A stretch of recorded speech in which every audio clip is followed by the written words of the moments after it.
So for you students, it is a very important topic because I'm sure you would have all encountered online gaming. So how many of you have played online games? I'm sure all of them, right? So you have to pay attention, and this is going to be really helpful. So we will discuss on strategies to safeguard ourselves from illegal platforms. So I'm sure by now you won't be able to distinguish between a legal and an illegal online game, right? So this seminar is particularly very helpful for that. And with honor, I take honor of welcoming our panelists here. So the seminar is jointly organized by the NGO Prahar and Madras Digital Cinema Academy. We have Mr. Abhay Mishra, the President and National Convener for Prahar. And we have Dr. V. Jayaprakash, who is the MD of Madras Digital Cinema Academy, here with us. So I thank Mr. Prahar and Dr. Jayaprakash for their vision and bringing us all together for this event. So now I call upon Dr. V. Jayaprakash to deliver the welcome address.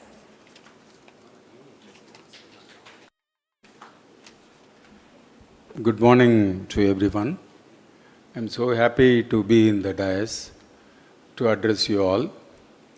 First, I should thank Sunanda Bharati for honoring me and calling me to give a welcome speech. Today is a very important day. We were expecting a lot of people to come, and they are on the way because of this rain. It's a rainy day, so we'll start now, and the seminar will take its speed. I would like to welcome all the dignitaries, the speakers, panelists, and the moderator, the MC, and the organizers, and the volunteers, and the guests who are going to be here. And the very important is our students of Don Bosco College. And we all assembled here for a very important topic. Decoding Invisible Hand, Strategies to Safeguard National Security and Role of Illegal Digital Platforms. This is a very important issue for our country to speak and take an awareness on this, and we should be safe in the hands of cyber. So there are experts here to talk on this. So I must thank Mr. Abhay Raj of Prahar to initiate this idea. When he came to Chennai from Delhi, he said this idea, I was very happy to be associated on this. Madras Digital Cinema Academy is a film institute which started in 2013, and we are 11 years old. I have been training students in the media.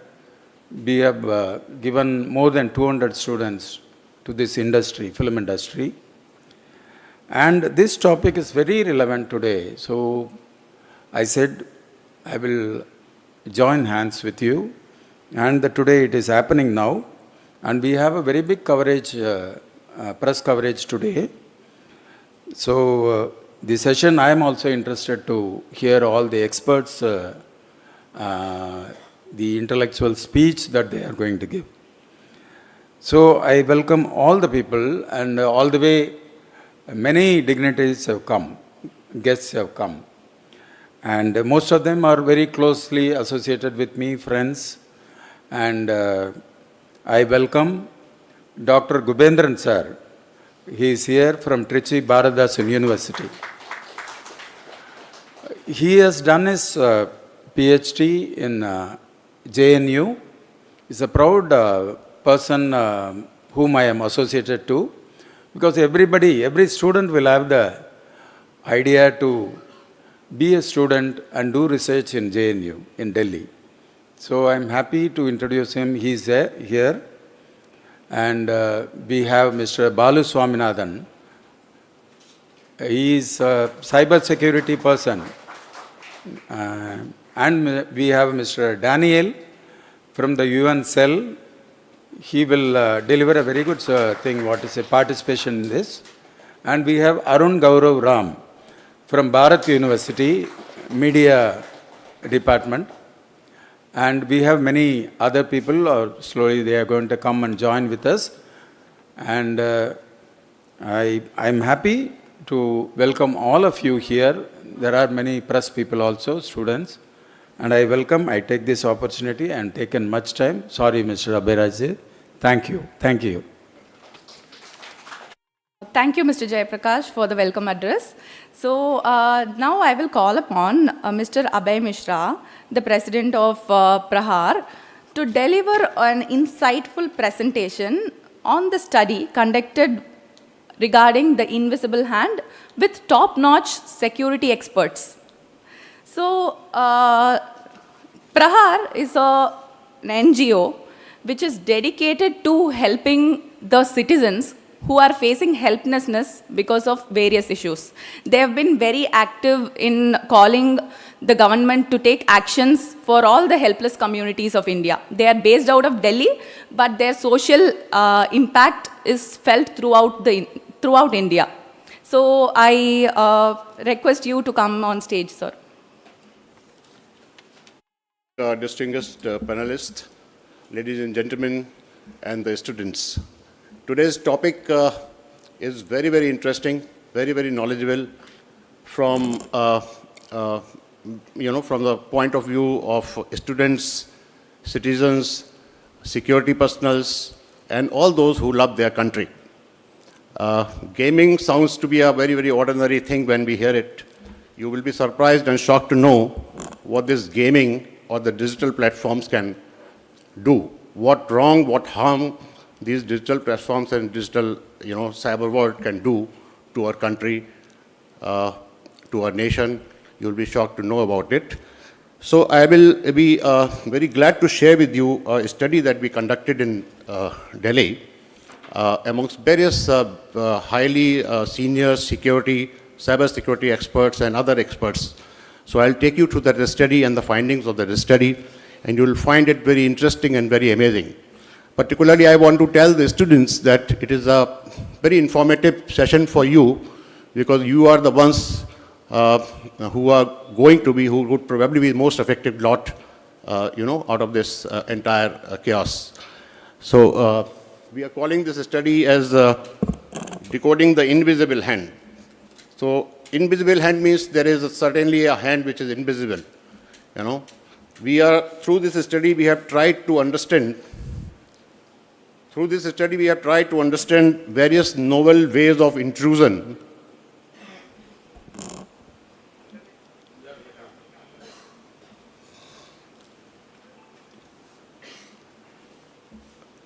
It is a very extensive study. It is a 100-page study. If I take you through every slide, it will be very difficult to cover it in a given time. So I'll quickly run you through. Any of you recall these incidents?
today's seminar.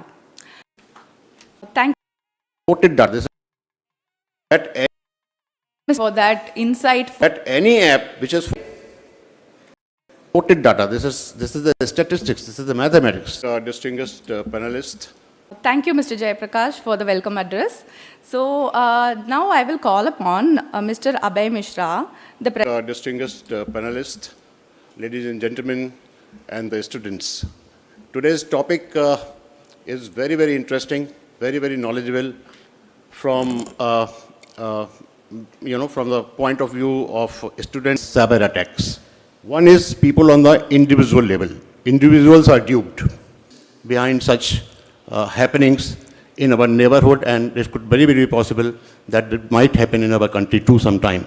It all happens with the help of the invisible hand, and that invisible hand is nothing but the digital platform, illegal digital platforms. So it is a study all about that. As I run you through different slides, you will understand better. No, just put it on. Then this was one incident. Then another incident was that when a senior defense personnel was honey-trapped and he leaked some data of DRDO. Then All India Institute of Medical Sciences, that particular institution was attacked, cyber attacked. And likewise, there are thousands of incidents. I am talking about these incidents which are institutional attacks. Likewise, thousands and millions of attacks keep on happening on the individual basis. Someone's money stolen, bank account hacked, and all that and all that. So we will figure it out what it is say. So now there are two types of people, two types of categories which are affected by these cyber attacks. One is people on the individual level. Individuals are duped, right? On the second hand, institutions are attacked. Can you move on? So in that Bangladesh case, what the security experts suspect, that the youth, the vulnerable youth, the financially unstable youth who are very much on the cyberspace, they were duped, they were basically weaponized against a particular nation. So that indicates, that raised a doubt about that. So one is on the individual level, wherein the masses can be converted into a weapon against their own state. On the other hand, it is the institutions itself, like financial institutions, energy institutions, medical institutions, healthcare, and all that. So we conducted this study with the help of, with the deep consultation of various experts. Let me give you some profile of these experts. Mr. Bhargav Mitra, he is the Secretary, Government of India, Counter-Terrorism Advisor on the board of Ministry of Home Affairs.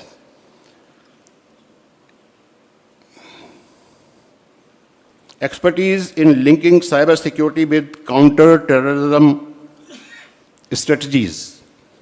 Anuj Agrawal, he is a techno-legal person, member of Bar Association, Supreme Court, Bar Association of High Court of India, chairman of Center for Research on Cybercrime and Cyber Law. His experience is spanning cyber law, digital extension, IT security audits, and all that. Trained over 10,000 policemen on artificial intelligence, cyber laws, and cyber security.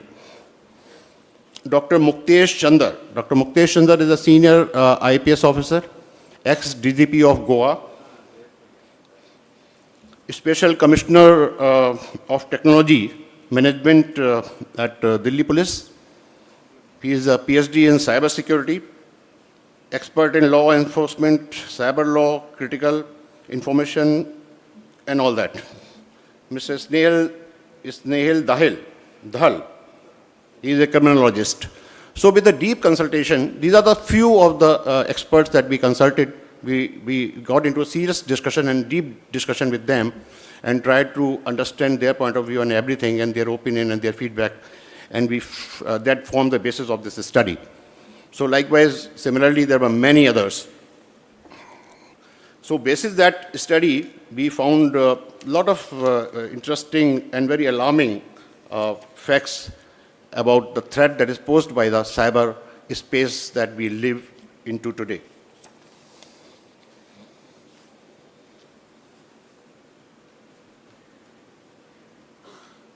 So all that we see, that what happened in Bangladesh, what happened in Sri Lanka, what happened in our own country, DRDO was attacked, airlines were attacked, medical institutions were attacked, financial institutions and whatnot. Everybody faced a lot of attacks, cyber attacks that we have seen. So what is the probable reason for causing this has been discussed in that report, and we found that digital surge. We are living in a digital world today. Our 80% of life is totally governed by the cyberspace, and we can't help it. So it's true it's not only with India, it's everywhere. So with the growing digitization, what is happening, cyber attacks are also increasing with the same proportion or maybe a greater proportion.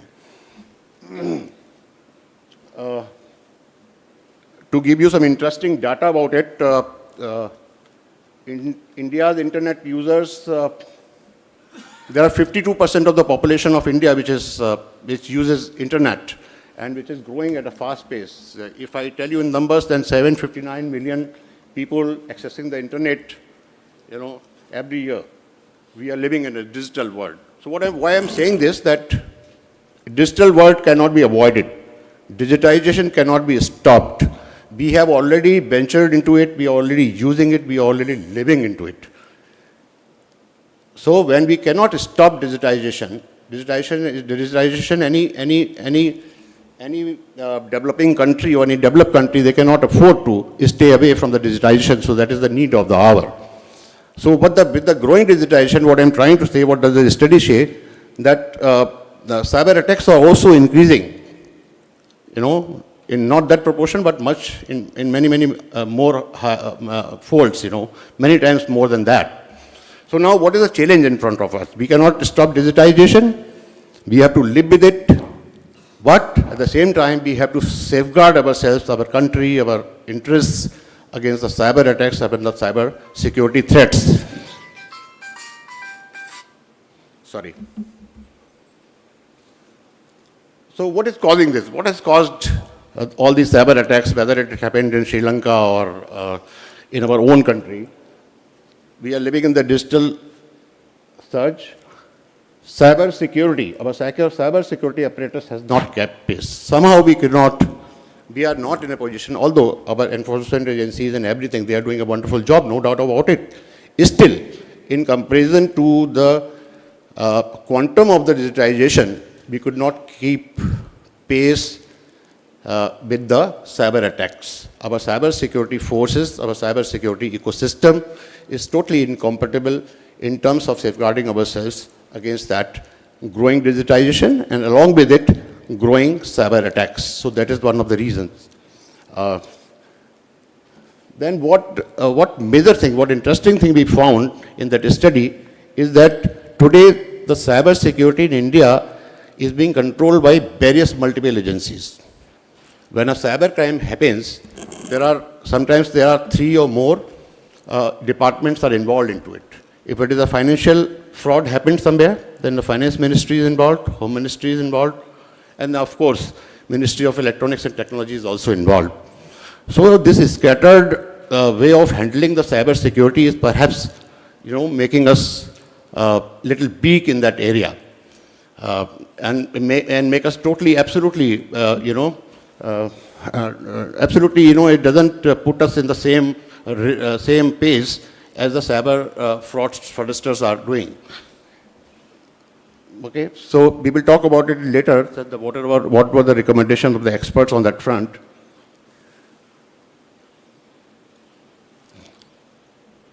Key findings and alarming statistics. Now, this is very interesting.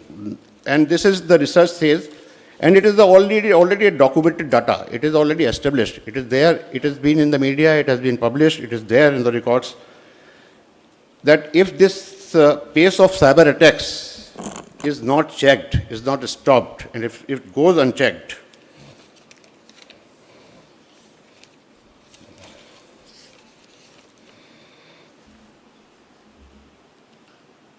just to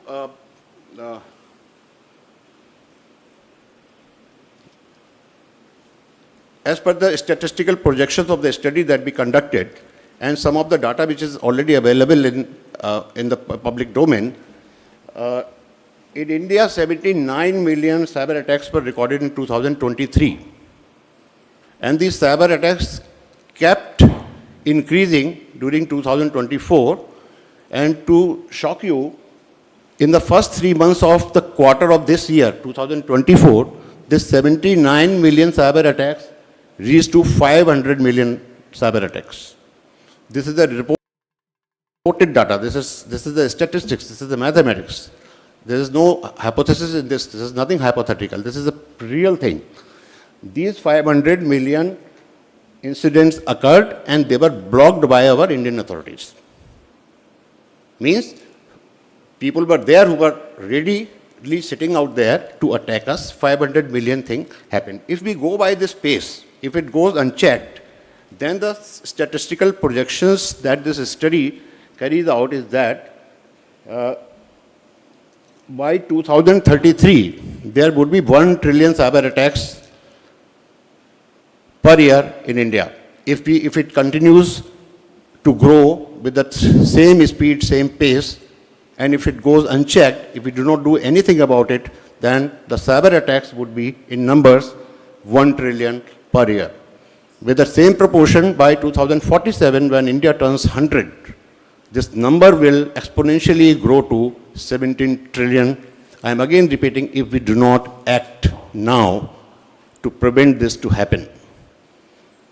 So the need of this study was to highlight the emergency, to act in a very, very different manner to counter these cyber attacks. I will come on the reason that what is causing these cyber attacks, how come it is happening, what is causing them. And the study shows that you can also understand everybody. It is all connected with the leakage of data. Your data gets leaked.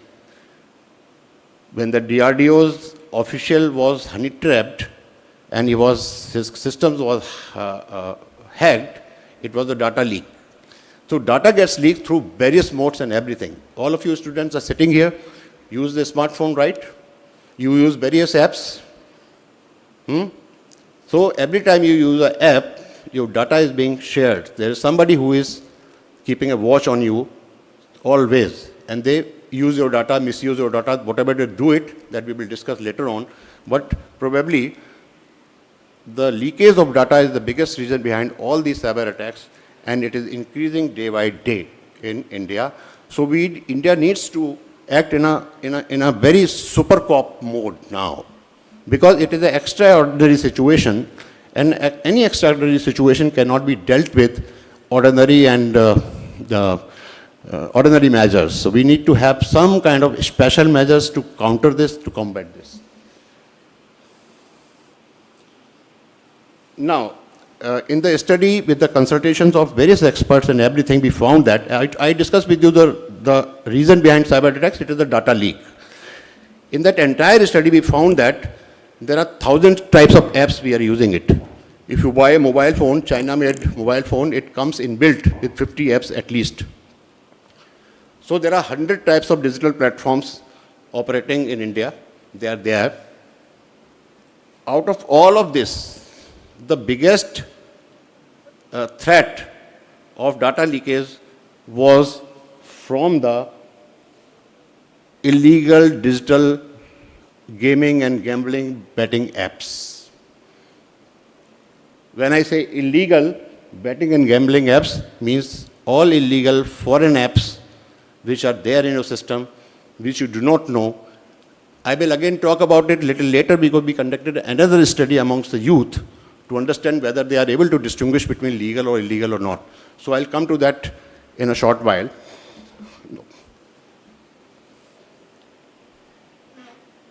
Okay, now this is some data which is also available, and this study has established it. You do Google search, no? If you need anything, you do Google search.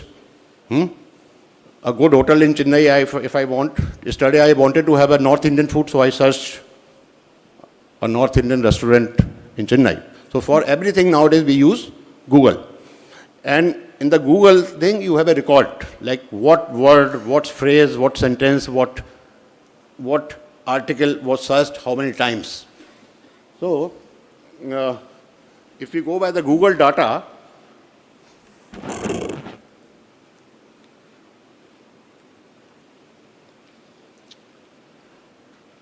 illegal gambling sites have consistently been 5 to 15 times higher month on month compared to legal domestic platforms. People searched for the sites which were not our own sites, not the Indian sites, which were not in the control of government, our system. That's why we are calling it illegal. So the search engine data shows that there were 5 to 15 times higher searches were there for the illegal digital platforms as compared to the legal domestic gaming platform searches. Over the past year, search volumes for betting platforms have exceeded those of legitimate platforms by 1100%. In 1 year only, the searches for illegal platforms, what is the reason behind? The reason behind is simply this, that our youth, our people, not only youth, even people of our age, people of any age, we have no mechanism to understand what is legal and what is illegal, as far as the cyber digital platforms are concerned. Do we know that what site is good? If you are searching for hotels, so many sites will offer you a list of hotels. What site is legitimate, what site is legal, what site is not legal, you will not understand it. We don't have any mechanism. There is no pointer which gives you a direction that is legal or illegal. Nowadays, one day I was discussing with him, Dr. Jayaprakash. Now when a spam call comes, this facility was not there a couple of years ago. So you get a red, your screen gets red, and there is a written, it's a spam call. So if you want, you can avoid that. So similarly, there has to be something like that. I do not know what exactly would it be. So we have no mechanism at all in place to identify what is legal and what is illegal. And therefore, searches for the illegal digital platforms have been increased by 1100%. Move on.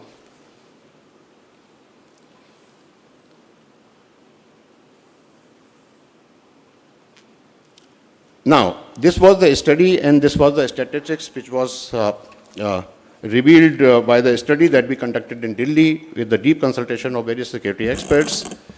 So we got some idea like what is the threat, what kind of threat India is facing and what kind of threat India would face in the coming times if the cyber attacks, if the cyber security space remains as it is, or we do not do something drastic to combat the cyber attacks. As I said at the beginning, if we want to counter this cyber attack threat, we will have to act in a very, very different manner. Currently, it is being scattered among various departments. So let it be, we don't mind that, but provided that there is one central authority which is totally, concerned, like we have a RAW, we have a CBI. CBI deals with the specific cases completely. So similarly, our study, our recommendation suggests that we should have one centralized cyber security force. We are calling it a super cyber security force. When we say that, every individual of the enforcement agency, right from constable to a commissioner, everybody has to be trained on the cyber security things. As of now, we are totally dependent, as a government, as a system, we are totally dependent on private cyber security experts. So India needs to have its own super cyber security force. That is why it is happening, because the threat is bigger. In order to combat a biggest threat, you should have much more bigger force, which is not there at present in our system. Now, in order to study it further, in this study, I hope you are clear that one thing was established that I'm just making it very clear in simpler terms. Out of this entire study, I'm just rephrasing it. All these attacks, behind all these attacks, there is one very common thing. There is a leakage of data. Your data gets leaked through one source or the other, right? When we studied it further, we found that out of thousands and lakhs of digital platforms, illegal digital gaming and gambling and betting platforms are the most worrisome reasons for us, which are more responsible, which are more, which are more of a reason to get our data leaks. So they comes into the picture. That's how the illegal gambling and betting platforms come into picture. So in order to understand it further, we came down to Chennai. We have our associates here like Madras Digital Academy, and Mr. Margaretharan is also there. So we consulted them and talked to them. What is happening in the meantime, we found that we studied further that in the entire India, Tamil Nadu is going to be the first state which is trying to put certain restrictions on the usage of these digital platforms. They are trying to put some kind of restrictions in terms of money, in terms of time on the digital platforms, right? So we found this through media and all that. So we thought that probably we should conduct a study amongst the youth of Tamil Nadu to understand what do they feel and how do they feel and what should be the outcome, what should be the recommendations for the same. So we conducted a survey amongst 5,000 youth ranging from age from 18 to 36 or so, who use smartphones, who play online gaming and all that, to understand what is their behavior, what is their attitude towards the games and understand. In fact, for that itself, we have a panel discussion over here where we'll try to understand various aspects of this particular phenomena from various experts from different fields. And our moderator, Ms. Preeti Dhaya, is here. She will take up the stage very soon, so I will quickly wind it up in 5 minutes. I will give you some data. We will share this information with you in detail as a copy, hard copy. But let me tell you something very interesting point that came up. So for the gaming is concerned, in India, I hope this data represents the picture of the entire India, but the survey was conducted in Tamil Nadu, couple of cities of Tamil Nadu. I told you already this 5,000 people were there. 84% were male, and then all that you can understand. All the respondents, only 88% people were not playing online games. Rest 92% out of 5,000, they were playing online games. Move on the other slide. Now, incidence of money gaming. Now, there are different kinds of gaming. And there is a lot of confusion between gaming, gambling, betting. There is a lot of confusion. There is no clarity. So, there is money gaming, okay? 49% of the respondents reported having played online games with money, right? Out of these, 34% confirmed playing real money games. Among these, 13% have indulged into playing casino games and betting games. Betting, you understand? Hello students, sorry, let me interact with you. Otherwise you will sleep. Do you know betting?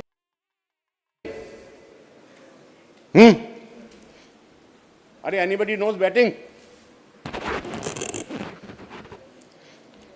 Hello Chennai students. हमारे दिल्ली में ऐसा नहीं होता है भाई. I'm sure if we talk about CSK, then they'll be knowing about betting. Have you not heard about betting during IPL matches? Yes, now everybody knows betting. IPL betting. So that's the fever here in Chennai. That's the fever here. That's the fever, right? Yes, yes. So the fact which came out that betting and casino apps such as Parimatch, Vetabo, what do we call it, Vitabay, have a strong double-digit popularity. In Chennai area, we found that betting apps are very, very popular. People are very fond of betting. So this is what my MC just got it confirmed from you. Okay, legal real money skill-based games such as fantasy, sports, rummy, poker are popular, but they are less popular. 21% of the players do play it. So the betting apps, the gambling apps. So the point of discussion here is the betting and gambling apps which are illegal. They are most of the people are playing that game in Tamil Nadu. This is what the study reveals. Multiplayer games like PUBG and all that, there are a much lesser number which people play over here. Move on. Legal versus, this is very important, legal versus illegal gaming platforms. Now, I will stand like this. 25% of the respondents did not know how to distinguish between legal and illegal. They have no. They go on the phone, they saw something in the search, they click on it, they enter into it, they register on it to it, and they give their data to that site, and what that site will do with the data, nobody knows, right? So, 75% of people do not know how to distinguish between legal and illegal. 26% out of these, 26% believe that all gaming platforms accessible in India are legal. This is again a very worrying thing, that the users believe that all the digital platforms, all the gaming platforms, all the gambling platforms that are available in India are legal. Because they are available, they are freely accessible, so they are legal. This is what the perception is about but that is not the truth. Because internet, cyberspace is a borderless thing. You search it, you go outside India also. You go to Sweden, Japan, Pakistan, Bangladesh, wherever. 8% believe that all platforms are illegal. This is again a misinformation. 8% people believe that all platforms which are available there are illegal. And these 8% are the people who do not play online games. So, what is coming out from the study, that there is a need for students or the adults or the public to identify what is legal, what is not legal. And they expect the government, they expect the system to provide them this facility, this mechanism by which they could ensure what is legal and what is illegal. They could make sure that they are on the legal platform, they are not on the illegal platform. This is what the survey, what is the study recommends, that will come in the later stage. Come.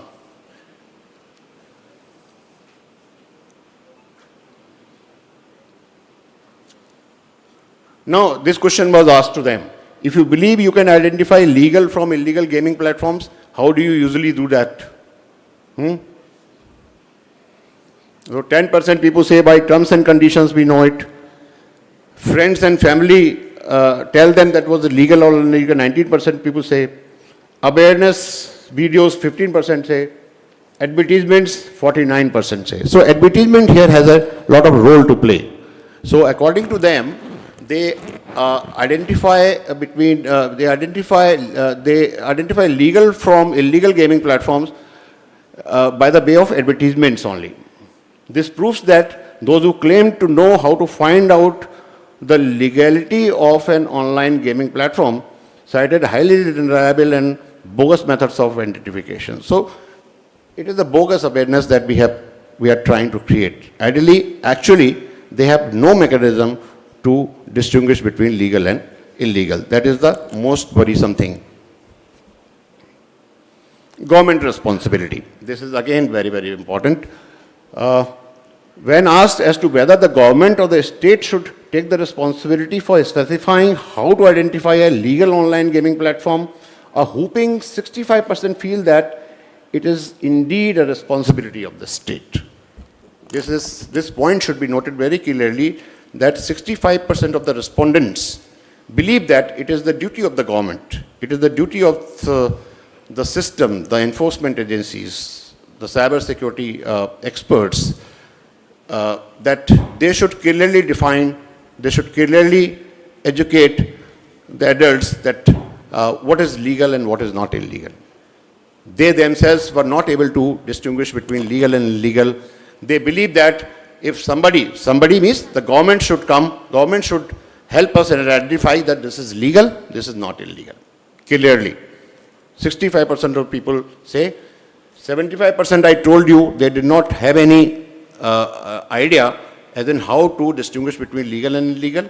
65% of the respondents believe that the government's responsibility, government should help them in identifying what is legal and illegal. Government should declare that this is legal, this is not legal.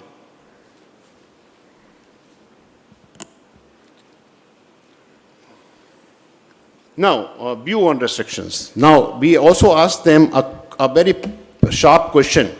This was totally in connection with the recommendation that the Tamil Nadu government is attempting to make or proposing, that there should be some restrictions on the usage of these gaming platforms in terms of time and money. So when this question was put to them, their answers were something like this. A whooping 86%, excuse me,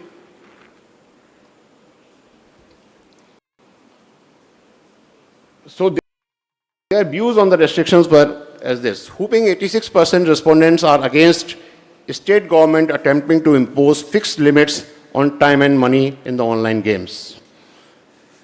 They are against 86%. Out of these, 40% believe players should be allowed to voluntarily set their own time and money limits when participating in the online game. 44% people believe that they are adults and they should be left to decide voluntarily as in how much and to what time, to what money they need to play.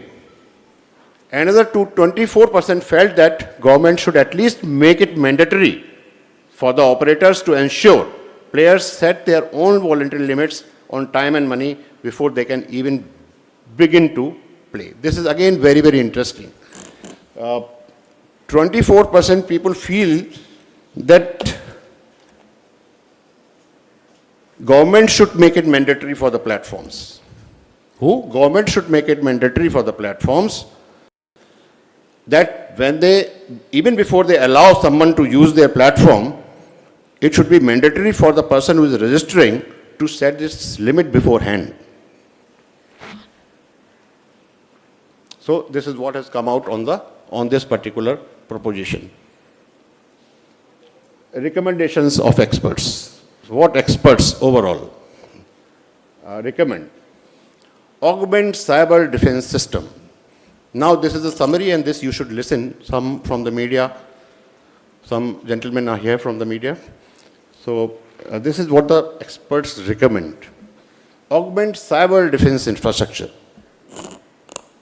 Cyber defense infrastructure is the need of our, and that is required and highly recommended to combat all types of cyber threats. Putting petty restrictions here and there would not help. Many countries, there are examples in front of us, many countries, European Union, UK, US, America, they also tried putting restrictions on these gaming apps and gambling apps, but they realized that they miserably failed. Then they switched on to minimizing the risk. How can we minimize the risk? In order to do that, they started regulating it. They started putting certain rules and regulations on them. They started, whitelisting the apps and all that. Many measures they took, and they were far more successful as compared to the other option of restricting and banning the people people from playing the online and using the online platforms. Establish a super cyber security force which not only defends but also strikes. This is again, ladies and gentlemen, very, very important point. Given the threats that India or any country faces today, especially since we are in India, we are talking about India, so we will talk about India. Normal, ordinary cyber security measures will not work. We not only have to defend ourselves, rather I would say that we have to, instead of defending ourselves, we have to get into an offensive mode now.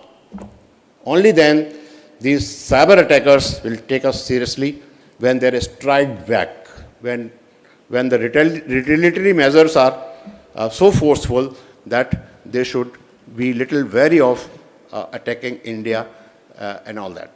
Let me tell you one thing that until this Prahar, atomic testing was done, nuclear power testing was done in Prahar, nobody took India seriously. It was an offensive attack. It was the offensive side of India. Of course, it was for the self-defense and everything, but it told the world, it gave the message to the entire world that India can also do it.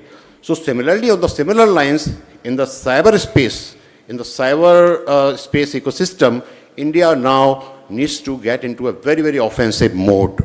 That is why there is a need for a centralized cyber security super cop kind of a thing, which is the authority or entity or whatever it is. Another recommendation people, the experts give. This is again, ladies and gentlemen, very, very important. Experts recommend, on the basis of what the other countries have done, that government should start whitelisting the apps. Whitelisting the apps means declaring that this app is whitelisted, this app is legal, this app is safe to use. And what could be the parameters of this? That any app which is following government regulations, which is following all the compliances, which is sharing the data as and when the government demands it, then all such apps, and on that basis, apps should be whitelisted, as many people, many countries have done it.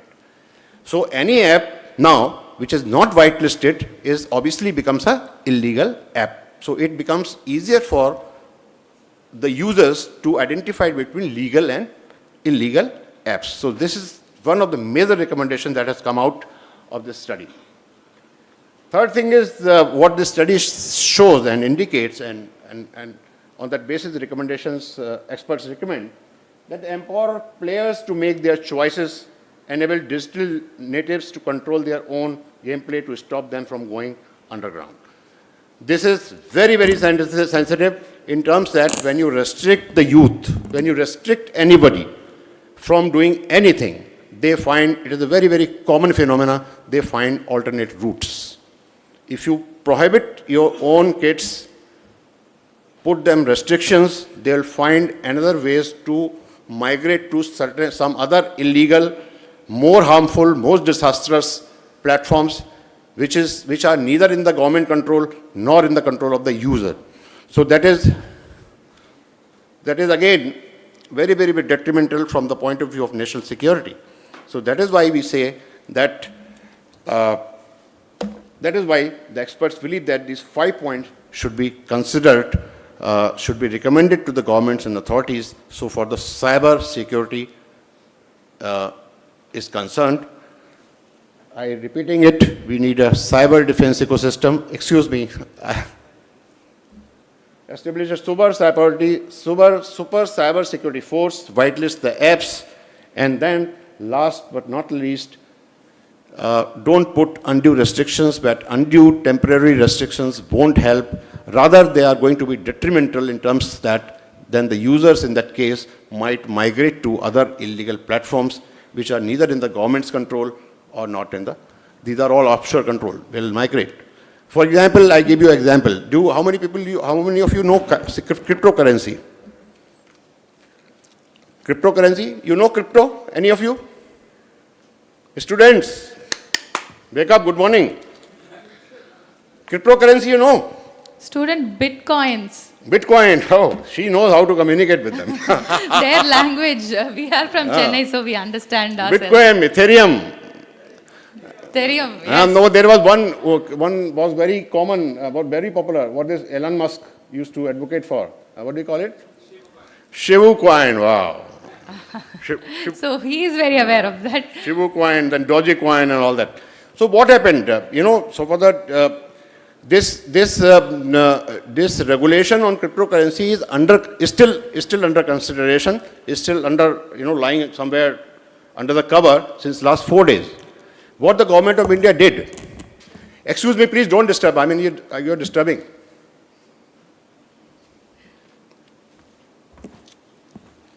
So in the cyber security system, what the government did, they were supposed to do the regulation, but due to some reason they didn't bring any regulation. Instead, what they did, they increased the tax on it. They increased, they put some restrictions. They discouraged them from participating and all that. So what happened in that process? Nothing happened, nothing changed. People migrated to offshore digital cryptocurrency platforms. People have started investing in the offshore cryptocurrency. So what was the ill effect of it? Millions and millions of dollars, went outside the country.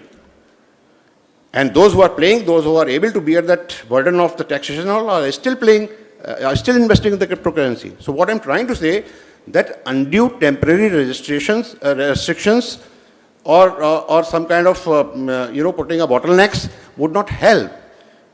People will find their ways out. They will migrate to some other platforms. So that is more disastrous and more injurious for the national security point of view. So that's, I think I have concluded it. State-imposed over-regulation online, this I have already covered. State-imposed online restrictions on online things won't help. Government need to provide solutions, regulate it, start whitelisting it, and leave it for the audience to decide what is legal and use what is legal as declared by them. Personal risk can easily translate into geopolitical crisis. So, as I said in the beginning, that this is the root cause for all that has happened in the past. This might seem as a small problem, but this can lead to a geopolitical situation, something like what happened in Bangladesh. There are cyber attackers, they're using botnets. You understand botnets? Anyway, it is not my duty to teach you technology, so let it be. Botnet is again it is a networked infected computers which are controlled by one single person to attack, the systems, the individuals, and all that. So you could be a victim of botnet and all that, and can be used against the state. That is how it is connected with the national security. Because it has happened many ways. Now, as I said in the beginning, there are now the conventional ways of intrusion are no longer in existence. Now it is not necessary for any adversary country to send a gang of militants into your territory and cause the damage. They can cause the damage to your country by sitting thousands of miles away without even a single person entering into your territory. And this is all possible with the manipulation of the social media, wherein the youths are, weaponized. They are made weapons against their own state. And somebody who does it, we do not know. That's why we call it invisible hand. Thank you very much. Mr. Abhay, for that insightful presentation that you shared with us. Actually, before listening to the presentation, we all thought all these online advertisements that we see, such as Rummy Circle and many online digital platforms are endorsed by celebrities. So we just tend to think everything that is available on the internet, everything that we can download from Play Store are legal. But actually, all of us do not know how to distinguish between legal or illegal platforms. We just think it is innocent. We just think everything is in a click of our hands. We can give, and we tend to have everything easy. We want to give every data very freely as possible. But now, after the presentation of invisible hand, now it has given us a perspective that, okay, there could be an invisible hand who could hack my data. So for me, maybe I might be a person who would not have significant amount of money, but I might belong to an organization that would get affected. My personal data could be duped. Like you clearly mentioned how individuals can be duped, how organizations' data can be attacked. So all of those were very, very interesting and insightful. I'm sure students, you have to take pointers of this, because as we are in the digital age, the digital systems are growing, and definitely we should see a paced growth of cyber security as well and cyber awareness as well. So this could also be a very great stream of profession for you all. So attending a seminar like this is a gift. So thank you very much for this interesting presentation, sir. Now, we would like to kickstart the panel discussion. So I would request our organizers to honor our dignitaries with a bouquet. I request Mr. Abhay Mishra to hand over the bouquets now.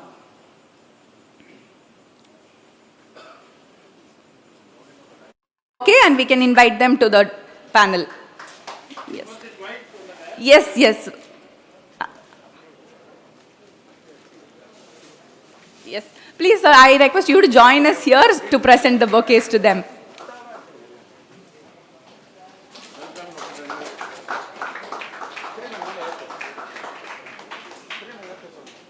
Thank you. I request Professor Arun Gaurav Ram to come on the dais.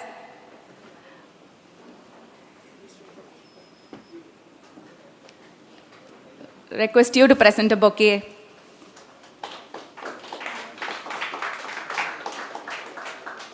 I request Dr. C. Gubendran, Professor, Bharatidasan University, Tiruchirappalli, to come on the dais.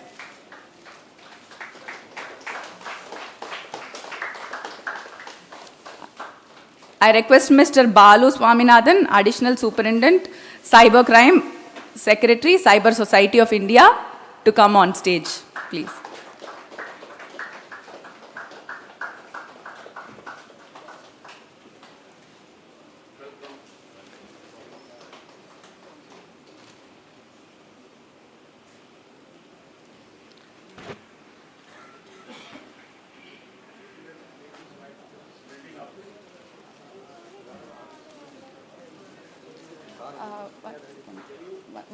Just give me a second.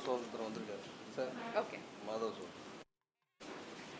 Can you announce, request this guy to put the screen up? Yes, yes. You do it in Who else have come? Mr. Madhav? Okay. No, it will not happen like this. Leave it.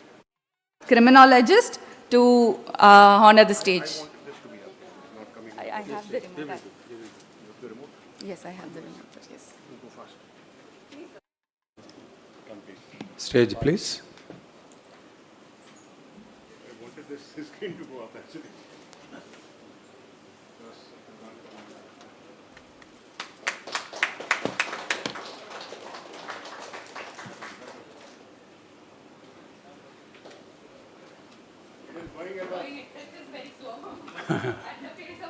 Okay. I call Dr. Senior Advocate Vijay Raj to come to the stage and receive the bouquet, please. To take our honor, Mr. Abhay Raj Mishra will honor him with the bouquet.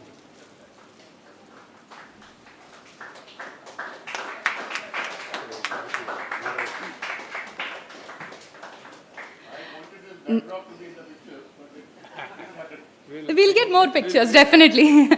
So, now I request the organizers to welcome Preeti Dahiya, a renowned journalist with an experience of 18 years, who has worked with leading media houses such as ABP News, Times Now, Z News, to grace the stage.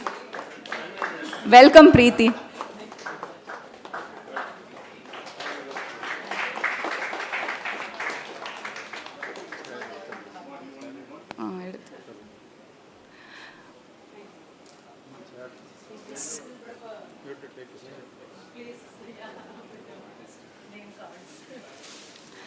So now Ms. Preeti will be kickstarting the panel discussion.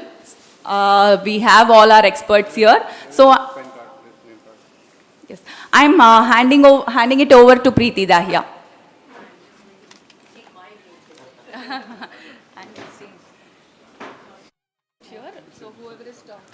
So much, Abhayji. Thank you, Sunanda. In fact, the topic that we are covering today is extremely important.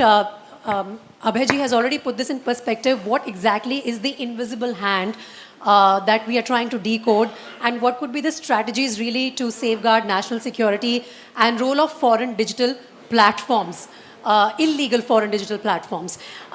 We are re-emphasizing the fact that this is an extremely important topic because this affects all of us. There is not a single person perhaps in this hall, and even in our country, when we say 52% of the population is using digital platforms, it's incredible. So the lives are directly or indirectly touched when it comes to digital platforms, and our vulnerability in this digital age is, it's something that we cannot understate, which is something that we will always be on our toes with. In fact, today morning in my society group only, I got a forwarded message. Gentlemen on the panel, I would like to draw your attention on this, that, it had a 10-step guide on how to avoid leaking your data to digital platforms. Within societies, people are educating each other, and this is one topic that we are not discussing on a big scale. So I'm really thankful to Prahar for bringing this up. First conducting this study and survey, and then sharing the report publicly for all of us to take benefit of it and not become victims of cyber attacks in the coming times. And it's my pleasure to really share the stage with all the esteemed panelists who are here, experts in their own field, and I will be talking with all of them. I think we have about an hour and 15 minutes to carry forward this discussion so we can have detailed conversation and all of you can bring in your expertise on the topic that we are covering today. So let's begin with you, sir. I mean, you're fondly known as Cyber Balu. I know you have great experience when it comes to cyber security area. You have 34 years of experience in law enforcement, including 6 years in cyber crime. So please, ladies and gentlemen, a big hand really for Mr. Balu Swaminathan, who was the additional SP in cyber crime, and he's retired Secretary of Cyber Society of India. So, sir, my question to you would be, and if you want, you can take the handheld mic. If that makes you more comfortable, we can pass it on to you. You are okay? So, my first question to you is, if you have seen the report, there was one point that said that 1 trillion cyber attacks by 2033, which is not too far away, and 17 trillion by the time India turns 100 by 2047. So, allow me to be a little cynical. How bad is the situation? Based upon your experience, how do you say that? Before answering to your question, I will give a small introduction.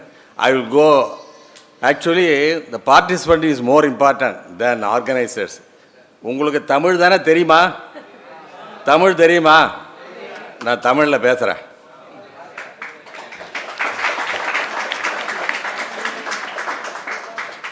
அதாவது human communication, அதாவது மனிதனுடைய தகவல் தொடர்பு எதில் ஆரம்பித்தது? கேள்வி சைகையில், கரெக்டா? Gesture, சைகை. இப்போ என்ன நடக்குது? இப்போவும் அதே சைகை தான், இப்போவும் சைகை தான். ஆனால் இப்போ இதை அவுட் சோர்ஸ் பண்ணிட்டோம். எதை? மனிதன், human out sourced to computer and internet. சரிதானே? புரியுதா? உங்களுக்காக தான் சொல்கிறேன். நான் சொல்கிறதுல ஏதாவது வாசகத்தில் தப்பு இருந்தால் நீங்கள் ஆஸ் ஏ ஸ்டூடெண்ட் சார் நீங்கள் சொல்கிறது தப்பு. ஏன்னா ஐ ஆம் ஏஜ்டு 71.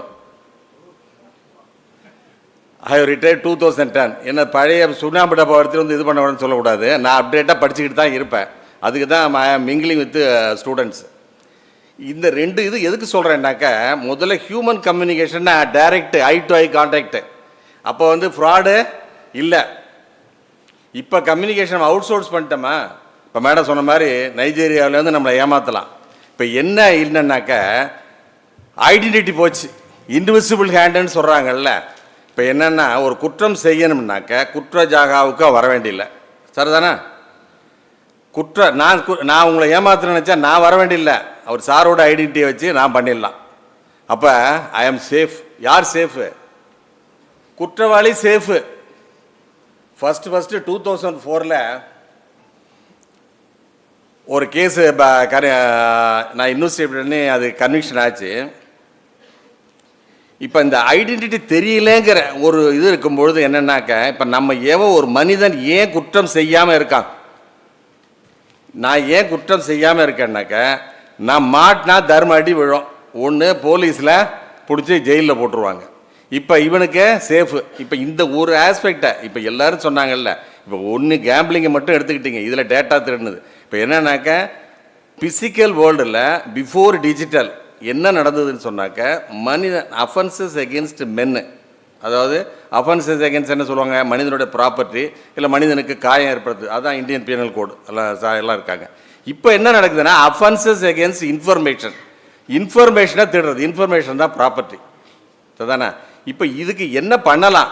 இப்போ இந்த இவ்வளவு நடத்துகிறதே, இப்போ இவ்வளோ பேர் பேச வந்திருக்கிறதே, இது என்ன செஞ்சால் இன்ஃபர்மேஷன் தெப்டை குறைக்கலாம் இல்லை அவாய்ட் பண்ணலாம். இப்போ இது எங்கே நடக்கும்?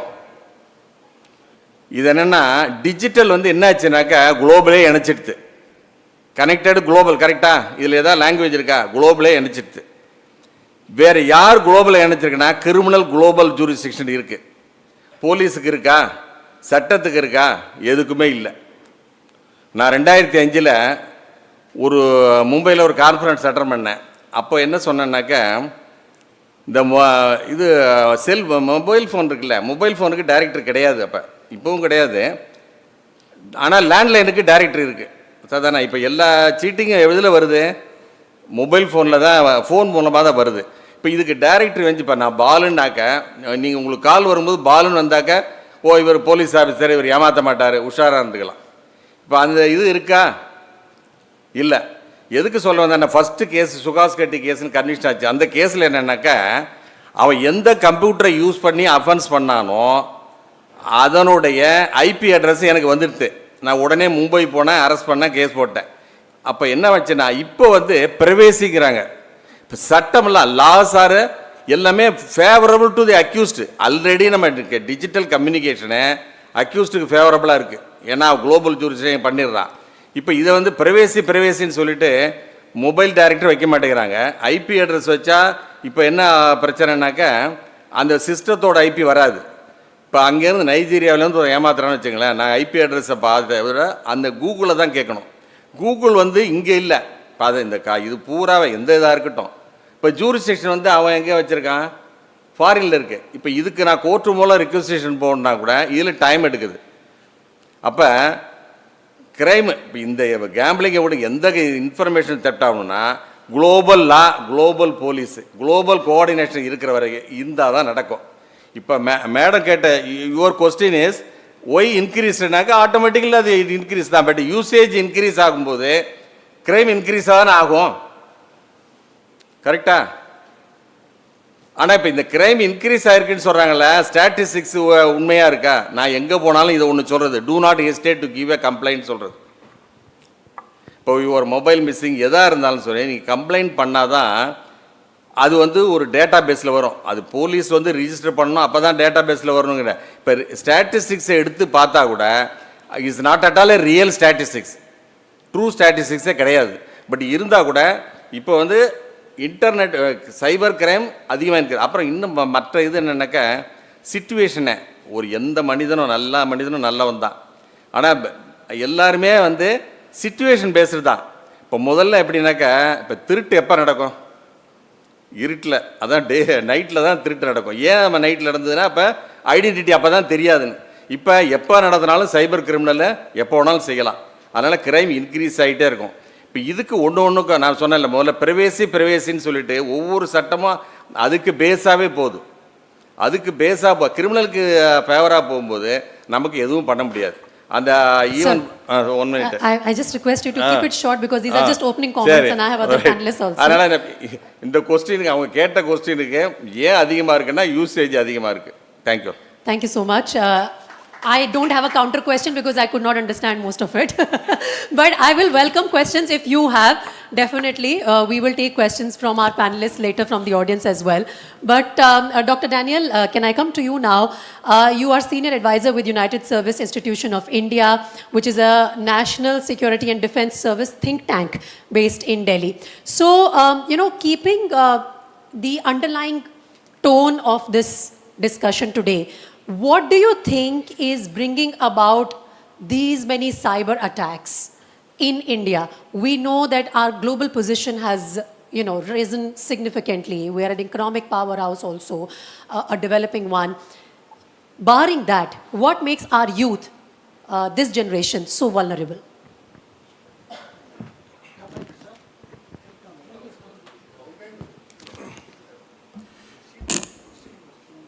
I'll explain in Tamil, I'll paraphrase in English. Just request you to keep it short. Sure. Misinformation, disinformation. உலகத்தில் அம்மையார் கேட்ட கேள்வி, தொகுப்பாளனை கேட்ட கேள்வி என்ன அப்படின்னா, வளர்ந்து வருகிற சூழலில் ஏன் இந்தியாவின் மேல் இத்தனை கடுமையான சைபர் தாக்குதல் நடக்கிறது என்கிற கேள்வி. ஏன் நடக்கிறது என்றால், உலகத்தில் இது அடிப்படையை புரிந்து கொள்ள வேண்டும். இந்தியா இல்லை, எந்த நாடாக இருந்தாலும் எத்தனை நாடு இருக்கு தம்பி தெரியுமா? உலகத்தில் 193 நாடுகள் இருக்கிறது. இதற்கு ஒற்றை தலைமை ஐநா. There are 193 countries and the multilateral agency is United Nations. Now this country can be classified into 2 segments. One, the former colonial masters and the former colonies. The former colonial master, அதாவது ஆதிக்கம் செலுத்திய ஐரோப்பிய colony ஆதிக்கவாதிகள் இரண்டாம் உலக போரிற்கு பின்பு ஐநாவை உருவாக்கி சமதளத்திற்கு எல்லா நாட்டையும் கொண்டு வந்துட்டான். பண்ணதுக்கு அப்புறம் திருப்பி நம்மள ஆள முடியுமா? அடிக்க முடியுமா? புடுங்க முடியுமா? எப்படி அடிப்ப? எங்கெல்லாம் வாய்ப்பு கிடைக்கிறதோ, சட்டம் எங்கெல்லாம் இடைவெளி விடுகிறதோ, இருட்டு எங்கே இருக்கிறதோ, எங்கே வழிவாசல்கள் இருக்கிறதோ, ஓட்டை இருக்கிறதோ, அதன் மூலியமாக புகுந்து பொருளாதாரத்தை சீர்குலைத்தல், கல்வியை சீர்குலைத்தல், குடும்ப உறவுகளை சீர்குலைத்தல், மத நம்பிக்கைகளை கொண்டு சமுதாயத்தை பிளவுபடுத்துதல், இவை அனைத்தையும் கொண்டு அரசை சீர்குலைத்தல். அப்படின்னா we know what is computer, parts of the body. என்னது? CPU, monitor and power bank இல்லையா? Parts of our body, limbs, 2 கை 2 கால், டார்சோ, உடம்பு, ஒரு தலை. சமுதாயத்தினுடைய கட்டமைப்பு தெரியுமா நமக்கு? தெரிஞ்சாதான் அங்க தாக்குதல் எங்க நடக்கும், எதை வீழ்த்துறது நடக்கும். எழுதி வச்சு கொள்ளுங்கள். கையில் இருக்கிற 5 விரல் தான் சமுதாய கட்டமைப்பு. மனப்பாடம் பண்ணிடு. இன்னைக்கு வாழ்க்கை பூரா இதை மறந்துடாத. நீ உன் பிள்ளைக்கு சொல்லிக் கொடு. கட்டை விரல் திருமணத்தினால் ஏற்படுகிற குடும்பம். திருமணத்தினால் ஏற்படுகிற குடும்பம். திருமணம் என்பது ஆணுக்கும் ஆணுக்குமா, பெண்ணுக்கும் பெண்ணுக்குமா? நீங்க உட்கார்ந்து இருக்கிறது ஆணுக்கும் ஆனதுனாலயா, பெண்ணுக்கும் பெண்ணுக்கு ஆனதுனாலயா? ஆணும் பெண்ணும் சேர்ந்த உறவாடி பெற்ற குழந்தை திருமணம். இதுதான் குடும்பம். 2, அவர்களை நெறிமுறைப்படுத்துகிற மதம். 3, பெற்ற குழந்தைகள் தொழிலை கற்றுக்கொள்வதற்கோ தங்களை திறம்பட செயல்பட்டு பொருளாதாரத்தை ஈற்றுவதற்கு. 3வது கல்வி. தம்பி 2வது என்னது? மதம். 3வது என்னது? கல்வி. கல்வி முடிச்சு என்ன பண்ணும்? சாப்பாடு வேணும்ல, வேலைக்கு போகணும். அந்த கட்டமைப்பு என்ன? பொருளாதாரம், தொழிற்சங்கம், தொழில் கூட்டமைப்பு, தொழிற்சாலைகள். இதெல்லாம் என்னது? 4வது. 5வது இதெல்லாம் ஆள்றது யாரு? அரசமைப்பு. பேனா எடுத்து கையில் போட்டுக்க, 3 கோடு போட்டுக்க. 3வது கோடு ஆயுதம் தாங்கிய சேவகர்கள். 2 விதம். உள்நாட்டில் யார்? காவல்துறை, உளவுத்துறை. வெளிநாட்டு சதிகளை முறியடிப்போர் யார்? வெளிநாட்டு யுத்தங்களை தடுப்போர் யார்? முப்படைகளின் ஆயுத குழுக்கள். 2வது ஒட்டுமொத்த தேசத்தை நிர்வகிப்பவர்கள் யார்? IAS, IPS, IFS. கேள்விப்படுறோம் இல்லையா? பியூரோக்ரசி. இவர்கள் எல்லோரையும் மக்களால் தேர்ந்தெடுக்கப்பட்ட அரசு தலைமை ஆளுகை செய்கிறது. இந்த எல்லா இயக்கத்திற்கும் எதிராக காரணம் தம்பி மனுஷன் எங்க இருந்து வர்றான்? அரசியல் இருந்தா, பொருளாதாரத்தில் இருந்தா, கல்வியில் இருந்தா, மதத்தில் இருந்தா, எங்க இருந்து வர்றான் மனுஷன்? குடும்பத்தில். இதை உடைச்சா ஒரு சமுதாயம் என்ன ஆகும்? உடையும். இதுதான் இன்றைக்கு சைபர் அட்டாக் மூலியமாக 1.4 பில்லியன் 140 கோடி இந்தியர்கள், சுமார் 60 கோடிக்கு மேலான ஆண் யுத்த வீரர்களை கொண்ட மிக பிரம்மாண்டமான நாடு பல நாடுகளுக்கு அச்சுறுத்தல் ஆகிறது. பொருளாதாரம் மட்டுமல்ல, கல்வி மட்டுமல்ல, ஒட்டுமொத்த ஆதிக்க நாடுகளையும் விஞ்சும் அளவு ராணுவ பலத்தோடு கூடிய இந்தியா வீர்நடை போடக்கூடாது எனில் இது போன்ற பல்வேறு அட்டாக்குகள், சைபர் அட்டாக்குகள் நடந்து கொண்டே இருக்கும். எங்கெல்லாம் நடக்கும் தம்பி? குடும்பத்தை உடைக்க நடக்கும், திருமணத்தை உடைக்க நடக்கும், மதத்தினால பிளவு பண்ண நடக்கும், கல்வியில் நடக்கும், பொருளாதாரத்தில் நடக்கும். அப்புறம் அரசியல்ல எத்தனை நிலை இருக்கு? 3. என்னென்ன? உள்நாட்டு பாதுகாப்பு, வெளிநாட்டு பாதுகாப்பு, அடுத்து பியூரோக்ரசி, IAS, IPS, IFS. அதுக்கு அடுத்து என்ன? கடைசி எலெக்ஷன். இது எல்லாத்துலயும் சைபர் அட்டாக் என்ன செய்யும்? நடக்கும். அது எப்படி நடக்கும்? டெக்னாலஜி என்ன அதை பேசுவதற்கு, அதில் இருக்க பிரச்சனை என்ன, சட்ட நுணுக்கங்களை பேசுவதற்கு வல்லுநர்கள். சமூகவியலாளராக நான் இதை தேச பாதுகாப்பு நலன் கருதி விலக்கி கூறியிருக்கிறேன். I explained why cyber attack happens out of 193 countries. There are 2 segments of the countries all together come under the United Nations, the ruled colonial masters and colony countries. Now under the colony countries, India population have phenomenally grown up with education, with economical development. There is a huge potential with a 760 plus crore, in other words 600 million military potential population can overrule the entire Europe and America, which is a future threat for the colonial masters. Hence the attack will happen anyone who is coming from the colonial side. Hence the cyber attack is unavoidable. Thank you. Thank you, Dr. Daniel. It was, in fact, very insightful, and the fact that we are a vulnerable population. Everyone knows that, and why we are vulnerable is also coming out to be very clear. But another interesting aspect that we saw in the report was that not many people, especially the youth who are getting onto these gaming apps and investing their time, money, and their data in those gaming apps, know which one is legal and which one is illegal. So to reflect on that part, I have Professor Dr. Arun Gaurav Ram, who's sitting right next to me. Sir, I want you to help us understand, is there a role, because just a brief introduction of our panelist here. He is an associate professor at the Department of Visual Communication, Bharat University, Chennai. So, Professor, I want to understand from you, is there a role that media can play in controlling the menace? Because a lot of people who answered that they thought a certain app was legal was on the basis of the advertisement that that app was putting out. So, is there a space for media to intervene here? Good afternoon, everybody, and I would like to congratulate and appreciate this Prahar and Madras Digital Cinema Academy for conducting this wonderful seminar, national level seminar. I will answer the question, ma'am. இன்னைக்கு digital platforms அப்படிங்கிறது it's known to us only through media. Media இல்லாமல் உங்கள் கையில் இருக்கிற ஒரு mobile phone இல்லாமல் you cannot be knowing what is digital platforms, கரெக்டாக? இப்போ சைபர் செக்யூரிட்டி அப்படிங்கிற விஷயம், டிஜிட்டல் லிட்ரஸி அப்படிங்கிற விஷயம் ரொம்ப முக்கியமானது. இப்போ சைபர் கிரைம்னா என்னென்னு உங்களுக்கு தெரியணும், சைபர் கிரிமினல்ஸ் யாருன்னு தெரியணும்.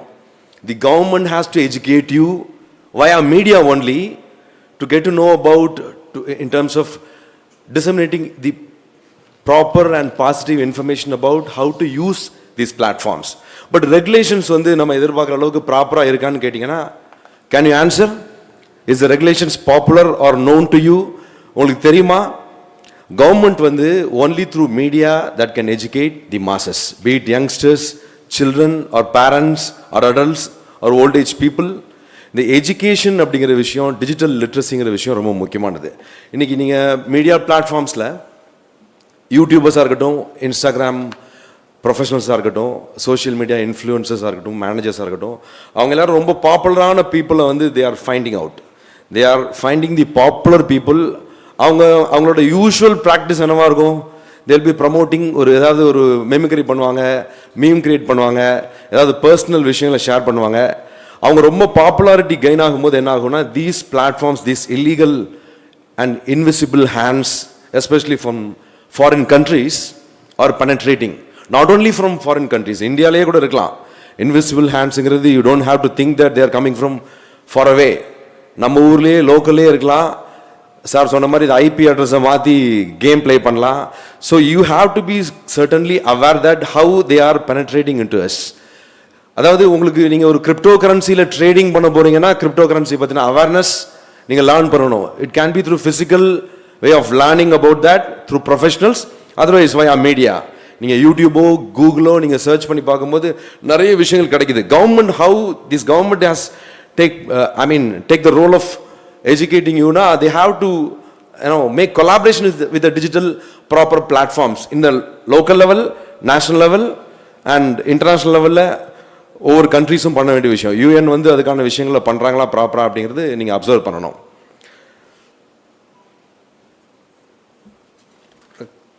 So promoting information and அதோட டிரான்ஸ்பரன்சி தெரியணும். இப்போ ஒரு கவர்மெண்டல் போர்ட்டல் நீங்க போய் பார்த்தீங்கன்னா, you have to be able to see இது இப்படி தான் இருக்குது விஷயம் தெரியணும். மீடியா பிளாட்ஃபார்ம்ஸ் மூலமான விளம்பரங்கள், இப்போ நீங்கள் உதாரணமாக ரம்மி சர்க்கிள் ஆட் பார்த்தோம், மிஸ்டர் சரத்குமார்னு ஒரு நடிகர் வந்து நடித்தாங்க. அது லீகலா இல்லீகலா அப்படிங்கிற கொஸ்டின் நமக்கு இருந்துகிட்டே இருக்கும். Just because one popular actor has acted in advertisement, you shouldn't be thinking that it's legal.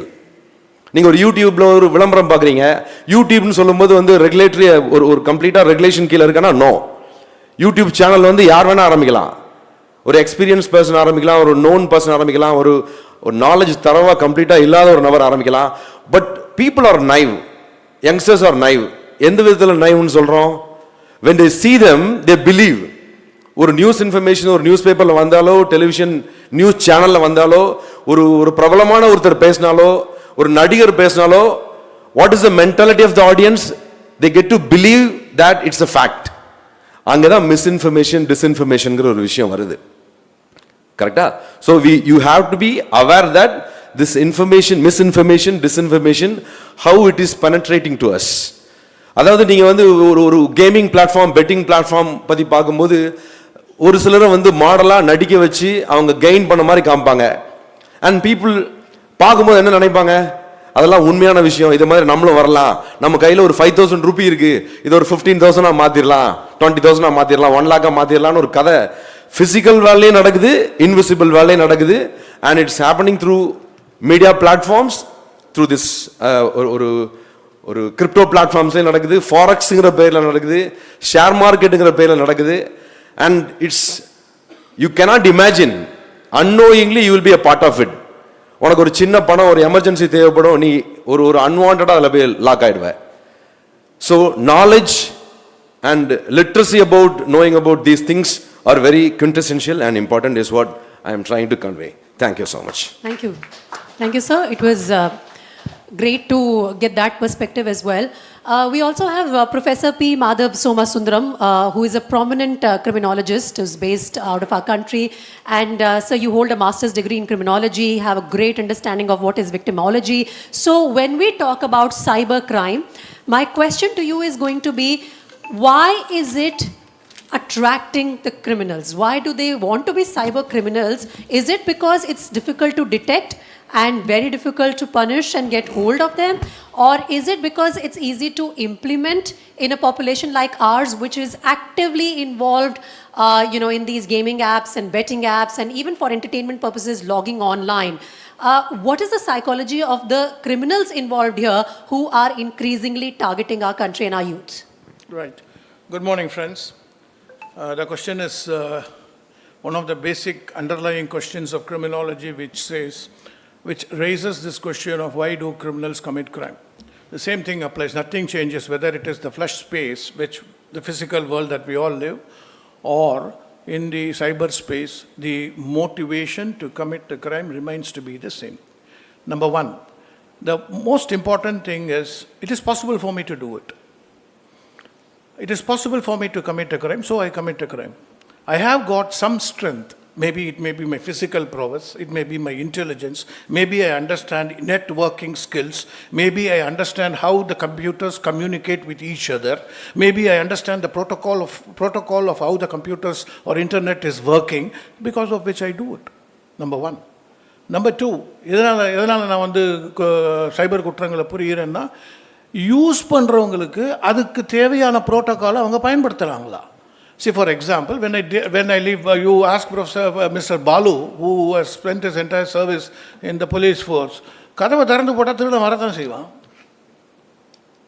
நகையை போட்டு ராத்திரி 11 மணிக்கு தெருவில் நடந்து போனீங்கன்னா எவனா ஒருத்தன் செயினை ஸ்நாச் பண்ண தான் செய்வான். So if you have an instrument with you, maybe it may be a handheld mobile smartphone, or maybe your laptop, or maybe your PC, it has to have a particular protocol to be followed. அதோடைய technology தெரியாமல், அதோடைய software எப்படி operate பண்ணுதுங்கிறது தெரியாமல் பண்ணக்கூடாதுன்னு நான் சொல்லலை, பண்ணத்தான் வேணும். எல்லாருமே வந்து கம்ப்யூட்டர் சயின்ஸ் படிச்சுட்டு தான் வந்து you will be able to use the கம்ப்யூட்டர்னா அது நடக்க போகிறது இல்லை. But at least a minimum protocol attached with it has to be done. குற்றம் நடப்பதற்கு முன்னால் you will have to prevent it. That is what you call it. Entire phase of criminology is crime prevention. The entire theory is almost about 100 theories of crime, which tries to tell you why crime happens, is focusing on how to prevent crime. காசு தெரிஞ்சால் ப்ரிவென்ஷனை கொண்டு வர முடியும். So when you are using a hand detection, at least you should know what is the protocol. Today morning, madam who is comparing was telling that in her society, they were telling how not to get into cyber crimes, or how not to leak your data anu solrangan sonnanga. Very important. If you are having an instrument in your hand, you should know how it operates. At least the basic fundamentals or the rudiments of how it is operating must be known. If they say that put a password, they may not tell you, but they may tell you, at least they may not tell you the technology behind it, but they will tell you use a password. What is the password that we have got? My girlfriend's name, my mother's name. They say you put a number in it, my date of birth, which everybody knows. Any fellow who has got a credit card knows what your date of birth is. Put a number. It is not something for you to remember. You put a password. It must be difficult for you so that it is even more difficult for the person who tries to use it. So, என்ன equipment நம்ம use பண்ணுறோமோ அது எந்த விதத்தில் ஒன்னோட ஒன்று communicate பண்ணுது இல்லைன்னா at least there is a protocol which has been given to you. Use a strong password. Don't, if anything is there on the internet free, don't download it. Who gives you free? ஓசியில் யாருங்க தருவா? யோசிச்சு பாருங்க. அப்பா அம்மா கொடுப்பாங்க, அவங்க மாமனார் மாமியார் இருந்தாங்கன்னா அவங்க ஃப்ரீயாக கொடுப்பாங்க, பொண்ணை கொடுப்பாங்க, ஏதாவது ஒன்றையும் கொடுப்பாங்க. Nobody else in this world will give you. There is nothing called free lunches. So if something is available free, you just go and download it and you don't know what came along with it. Even if it is an image, I am not talking of an app, I am not talking of a software. Even if it is an image, steganography tells it gives you certain virus, it gives you certain worms which will operate, which will take control of your cell phone and send your data. Data leak in pesna. This is what will happen. So an offender is very clear. He has the intelligence of how to do it. He has appointed people across the country, not necessarily in Vietnam, not necessarily in Cambodia. Even if you go to the outskirts of Delhi, there are people sitting, waiting for you to do something wrong, going out of the protocol, so that you will be able to touch something which they have already placed. It's a trap that they have placed, and you touch it and your data leaks. It is bound to happen. So we will have to be more careful. நம்ம சின்ன வயசில் school படிக்கிறப்ப தனியாக நம்ம ஸ்கூலுக்கு போயிட்டு வரப்போ அப்பா அம்மா நமக்கு என்ன கற்றுக் கொடுத்தாங்களோ அதே தான் சைபர் செக்யூரிட்டிக்கும் நம்ம ப்ராக்டிஸ் பண்ணணும். யாராவது ஓசியில் மிட்டாய் கொடுத்தா வாங்காதேன்னு சொல்லி கொடுத்துருப்பாங்க. அதே தான் இங்கேயும். If there is something free available, don't use it. When you are not sitting on the cycle, lock it. Cycle மேலே நீங்கள் உட்காரலன்னா பூட்டுன்னு சொல்லி கொடுத்துருப்பாங்க. இதே மாதிரி தான் செல்ஃபோனை தனியாக விட்டுட்டு போகாத, தனியாக இருக்குன்னா அதை put a password to it. All that we know to protect ourselves in the cyberspace has been taught to us when we were probably in the 5th standard or 6th standard by our parents. Only thing is we use different names. Instead of a lock, you call it as a password. So we know already what we will have to do it. It is easy for us for not doing it. It is easy for our data to leak also. It is also very easy for you to leak it. I wrote my first article 21 years ago on cyber terrorism. 21 years ago முன்னால எழுதினேன். அன்னைக்கு இன்டர்நெட்டோடைய reach in India was very, very less. Today the internet reach it has increased manifold. Since the constituency has become bigger, the number of crimes which is happening has also become bigger. And there are also ways in which they trap you. One of the methods is, I think she pointed out, online games. Online games, India users எத்தனை பேர் இருக்காங்கன்னு பார்த்தீங்கன்னா there are about 1.2 crore users. In the 1.2 crore users, legal website, illegal website, there is a game. It can be skill based, which is again a narrative set by somebody. Okay, skill based, it can be luck based, whatever it is. 1.2 crore people are using almost, the market is almost 6,000 crores. அப்படினா பாத்துக்கங்க எவ்வளவு பெரிய magnitude India we are trying to deal with it. And we don't know anything about how it operates, how it gets connected. When it starts, suddenly even if there is bandwidth, it doesn't operate. It is transmitting data. It suddenly becomes slower. We know nothing of it. When you know nothing of it, be very, very careful when you try to use it. Global level, if you see, there are $774 billion businesses. They will be able to bring anybody. நீங்கள் உயர்வாக நினைக்கக்கூடிய நடிகராக இருந்தாலும் நடிகையாக இருந்தாலும் cricket பிளேயராக இருந்தாலும் யாராக இருந்தாலும் they will be able to come and give you that, they will advertise for that particular game. The business is in 1 trillion by the end of this decade ன்னு சொல்றாங்க. 1 trillion எவ்வளவு பணம்? 1 லட்சம் கோடி. 1 லட்சம் கோடி பணம் இருக்குன்னா எவ்வளவு பவர்ஃபுல்லா அந்த சிஸ்டம் இருக்குங்கிறத மட்டும் கொஞ்சம் யோசிச்சு பாருங்க. நமக்கு எக்யூப்மெண்ட்டை பற்றி தெரியல, நெட்வொர்க்கிங்கை பற்றி தெரியல, அதுக்கு கூட வர வேண்டிய புரோட்டோகாலை பற்றி நமக்கு வந்து புரிஞ்சுக்க நமக்கு வந்து ஃபுல்லாக வந்து தெரியல. இப்படி எல்லாம் இல்லாத சூழ்நிலை is a very fertile ground for anybody to commit a mistake, and the person who is actually committing the fraud or the crime is very, very rich because it is a 1 trillion market. And it is a huge market. They will be able to do many things. They will be able to set up a narrative. எனக்கு தெரிஞ்சு the most important thing, ஒரு 70 வருஷத்துக்கு முன்னால் the tobacco industry and United States common man, இவங்க ரெண்டு பேருக்கும் நடக்கக்கூடிய விஷயங்கள், tobacco causes cancerங்கிறது நமக்கு எல்லாருக்கும் இன்னைக்கு தெரியும். இப்போ இல்லை, 1940 நமக்கு தெரியும். And the tobacco industry in the United States was very strong. They were planting studies.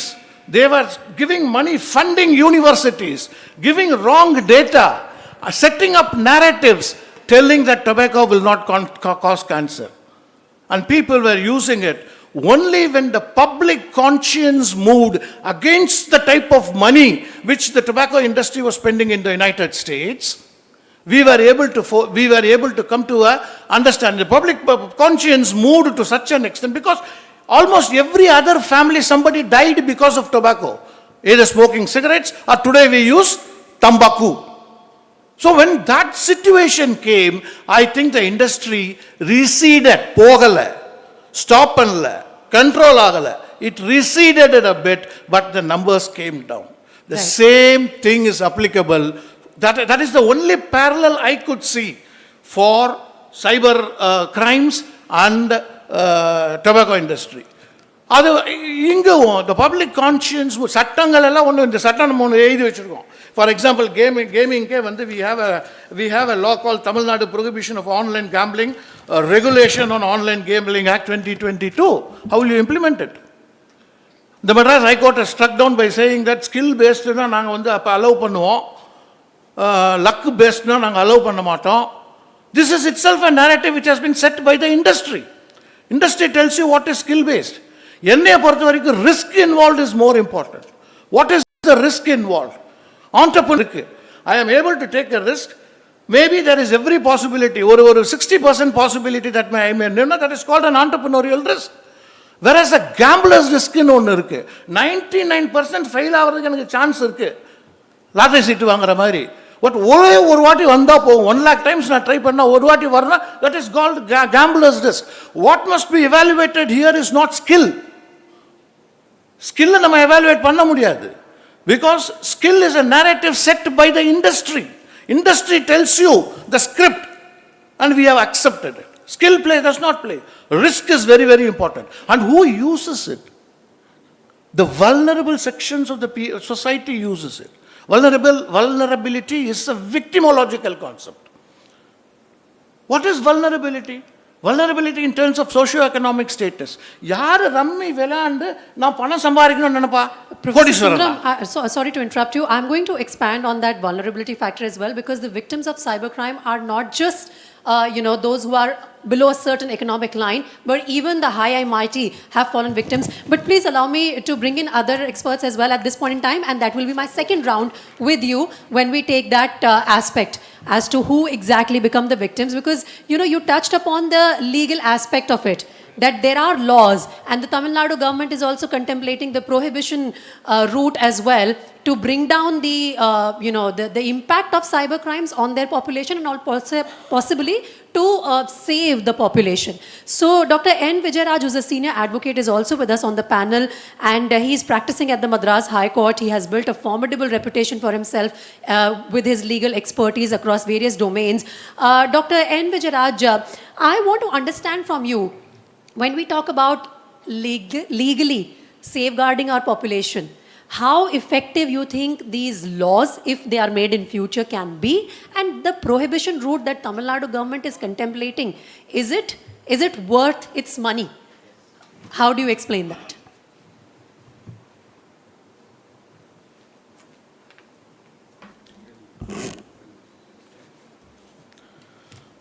Good morning, everyone. It's both an honor and a privilege to be part of this gathering of distinguished thought leaders and experts. Thank you, Priti Dakia, Madam, for putting these questions to me. Actually, it is a great privilege to address this topic of critical importance. Look at the topic, decoding the invisible hand strategies to safeguard national security and stability, with a special focus on the growing threat posed by illegal digital platforms to our national security.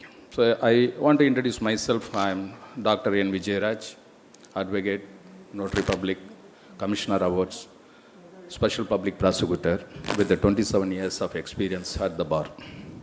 Throughout my career, I have represented the government of Tamil Nadu in over 200 high-profile cases involving sensitive matters of national security, including terrorism, murder, and other serious offenses in special courts like Bamlas Court and Pada Court. When my dear friend, Director Jayaprakash and Mr. Abhay, sir, the national convener and president, invited to speak in this seminar, I have no hesitation to accept. Because this topic of illegal digital platforms and the risk to national security requires immediate attention. Before I am answering this question, I extend my heartfelt gratitude to NGO Prahar and the Madras Digital Cinema Academy for organizing this seminar. Their commitment to addressing the national security and fostering a secure digital landscape is truly commendable. Ma'am, I'm straight away telling the answer. Whether the present law is adequate, what are all the laws available to tackle this problem, what kind of laws needed. In India, we have Technology Act 2000. To counter terrorism, previously we have TADA, PODA. That acts were repealed, and presently we have UAPA, Unlawful Activities Prevention Act 1967, National Investigation Agency Act, and we also have Armed Forces Special Powers Act. So, the objectives of this seminar is twofold actually, to recognize the threats of illegal digital platform posed to our national security and to explore how these platforms exploit vulnerable groups, especially the struggling youth, impacting political stability as stated by my previous speaker. And ma'am, in Technology Act 2000,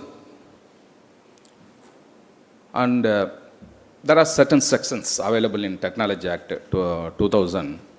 Section 66F, it deals about cyber terrorism.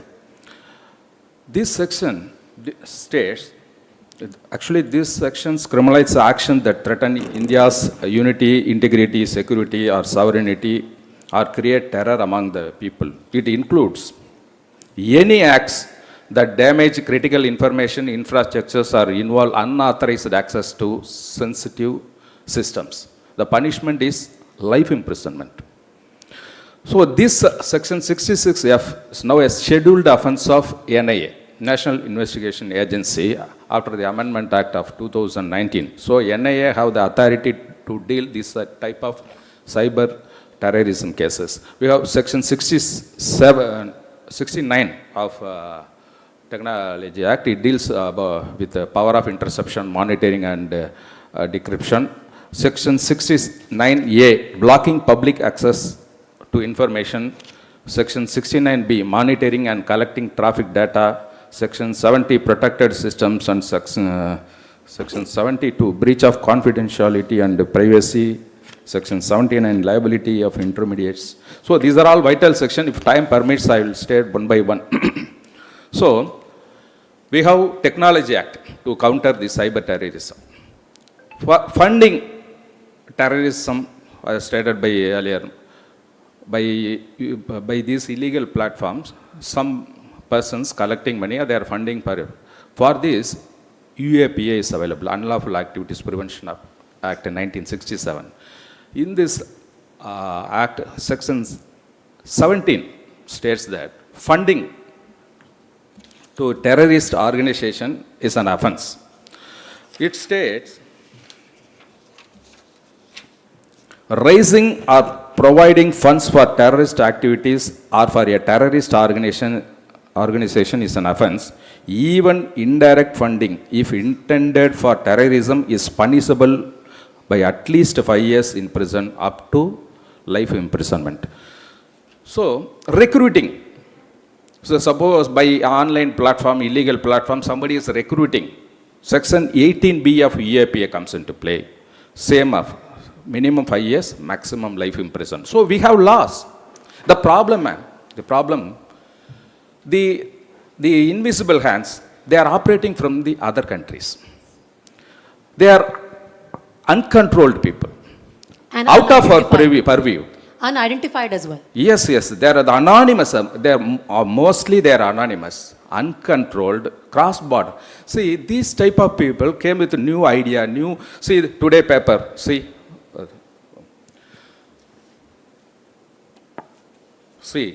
woman losses rupees 10 crore in share application scam, today paper. Yeah. And last week I saw about digital arrest on businessman lost nearly 7.5 crores. So every day they came with a new idea, innovative ideas. They are cheating. Before we understand, they are closing their channels. So it is very difficult for the investigating authority, as Mr. Balu sir knows. So they are very brilliant. They came with new ideas. They are cheating people, grabbing money, and they are closing their channel. So it was operated from the other countries. If suppose somebody says, so what is the chance of recovery? I said 0% if it is operating from the other countries. So law is available. We have very good laws.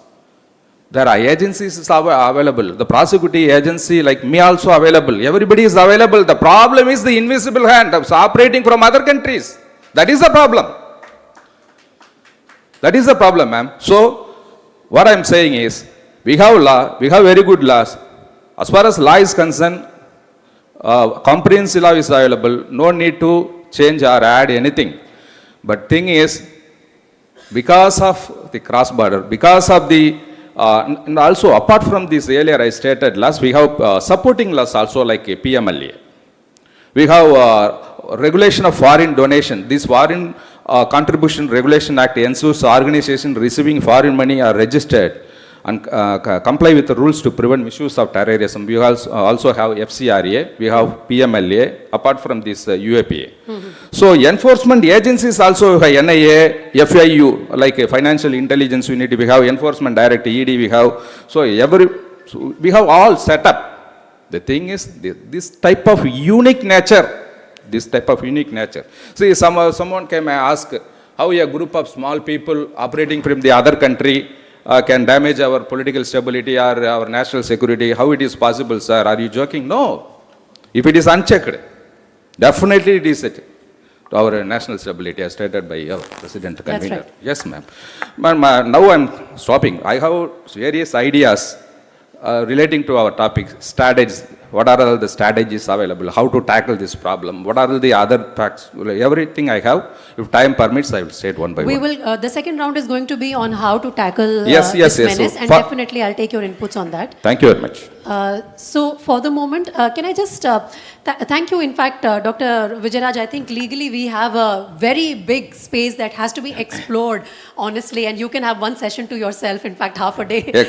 Actually, I did my PhD in this related to this, and law and policy relating to bomb blast cases, terrorism, and a critical study with a special reference to Tamil Nadu. That is my topic, and I have a lot of ideas here. And if time permits, I will state one by one. We will definitely like to take your inputs on that, but I want to give Dr. C. Kubendran as well some opening comments here. He is from the Bharatidasan University, and if I heard the introduction correctly, sir, you've done your PhD from JNU. I just want to understand from you, what is your understanding of this invisible hand which is attacking us? And, you know, as all the panelists before you have also touched upon the fact that this will continue to happen. At the moment, we are a vulnerable population. This will continue to happen. Now, it's about time that we, as community, as members of the of public, wake up, take note. Otherwise, things can become very, very ugly in the coming times. What is your understanding, sir? Yes. Let me express my sincere thanks to Dr. Jayaprakash, who is the director of this film academy, with whom I worked in a film, which motivated him to invite me to this program. The topic is quite interesting, important, particularly for the youth. The topic is really catchy, threatening. இந்தியாவுக்கு வந்து 3 படை இருக்கு. Indian நேர்மி, Indian army, air force, நாவல். இந்த 3 படைகளும் visible இன்ட்ரூஷனை தடுக்கிறதுக்கான force. 3 forces are there to protect India, to fight against any visible intruders from neighboring countries. But online intrusion cannot be stopped just by establishing any army by Indian government. As Dr. and other professors and lawyers said, we have any number of laws, enactment, implementing agencies. But all the laws enacted India after independence are remain in the paper. We have Child Marriage Restriction Act, Dowry Restriction Act, or many acts in the society as time passes. But no act is being implemented very effectively to prevent or check or eradicate the social evil for which the law was established in the parliament. Law enforcement agencies are incapable of doing it because of our diversity in nature. Indian society is diversity in nature.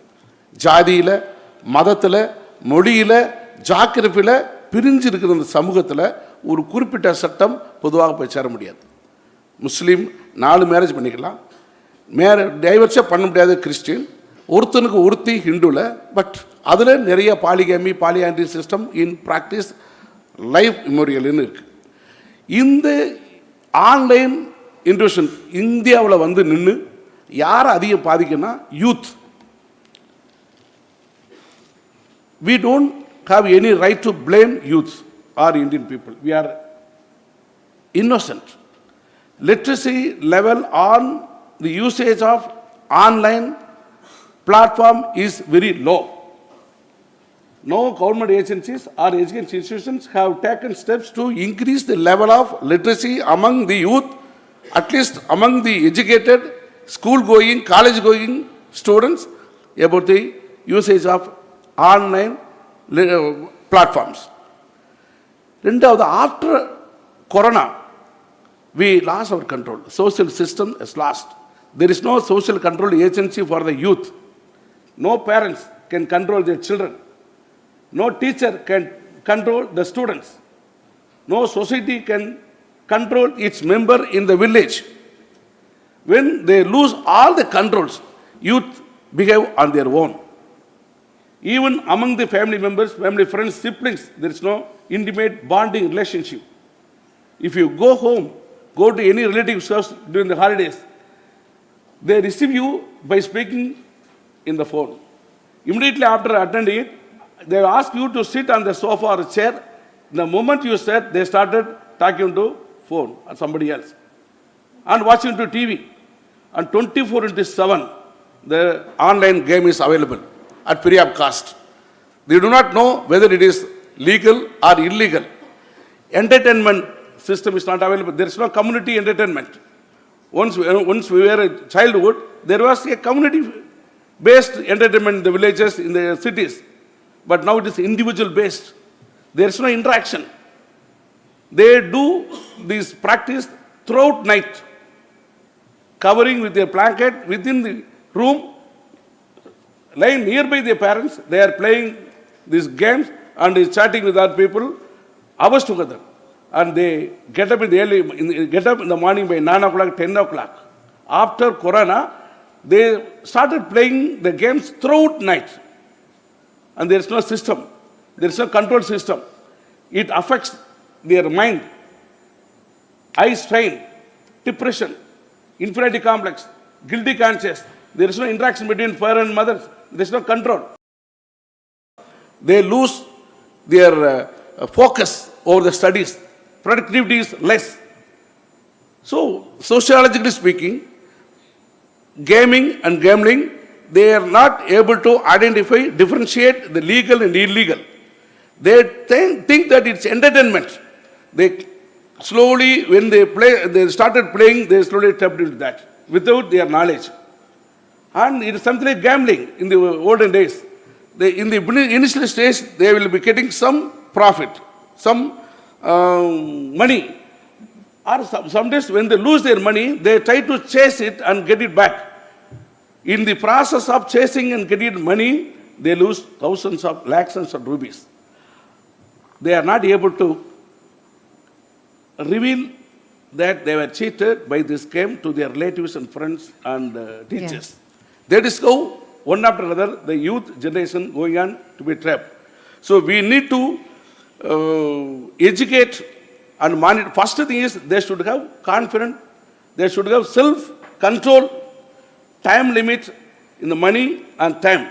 And what are the apps which are legalized under the control of government, reliable. Education institutions and parents should also keep watching the children and students as to what type of platform they are using it and what are the mental states. See, as we have drug de-addiction center, we need to have addiction center for some sort of rehabilitation for digital addicts. That is what's going to happen. Yes, Some counseling center. As we have counseling center, de-addiction center, we need to establish that. Before that, we should educate the parents to teach lesson to the children, and the education institution should have a complete syllabus subject for that and establish new counseling center for the students in schools and colleges. No, I think you have covered the sociological part of it very beautifully. A big round of applause for Dr. Kubendran. The role of the community, the role of parents, everything is understood. But this is where I want to bring back Professor Sundaram, and where I interrupted you earlier. You know, when children are addicted to digital gaming and betting apps, so please take the mic, please be seated. It is easy for parents to take responsibility, intervene and stop them from doing something which is not good for them, which is illegal. The adult population is equally vulnerable. Who is going to stop them and show them the way? And also you were talking about the victimology aspect here. The victims are across the board. They are not of a particular age group. They are not of a particular socio-economic setup. So how does this really, help? What can we do to help the population across the board, sir? Very good. Who becomes the victim of this process? If you look at it very clearly, you will not be able to differentiate in terms of age or in terms of money or socioeconomic status or even intelligence. You will not be able to do it. So that becomes a difficult proposition, and that is why this enacting new laws or do any other method, any other tertiary method of dealing with this system, this prevention is not going to help us in the longer way. Tertiary prevention is, you identify the potential offender or identify the potential victim and try to operate upon which, for which you have a system in the criminal justice system. You have something called as the correctional system, which is not going to work in this particular setup. You may create any number of laws, you may create any number of definitions, it is just not going to happen. So how do you deal with it? The emphasis that we will have to give is on the primary and the secondary crime prevention methods, in which case you try to talk to people, especially at the age when they are willing to listen to you. Definitely not at the adolescent age. Nobody is going to listen to the parents. Okay, so before pre-adolescent period, we will have to expose and tell them the internet is this, and these are all the possibilities or outcomes which can happen. Nobody speaks about it. The child cries.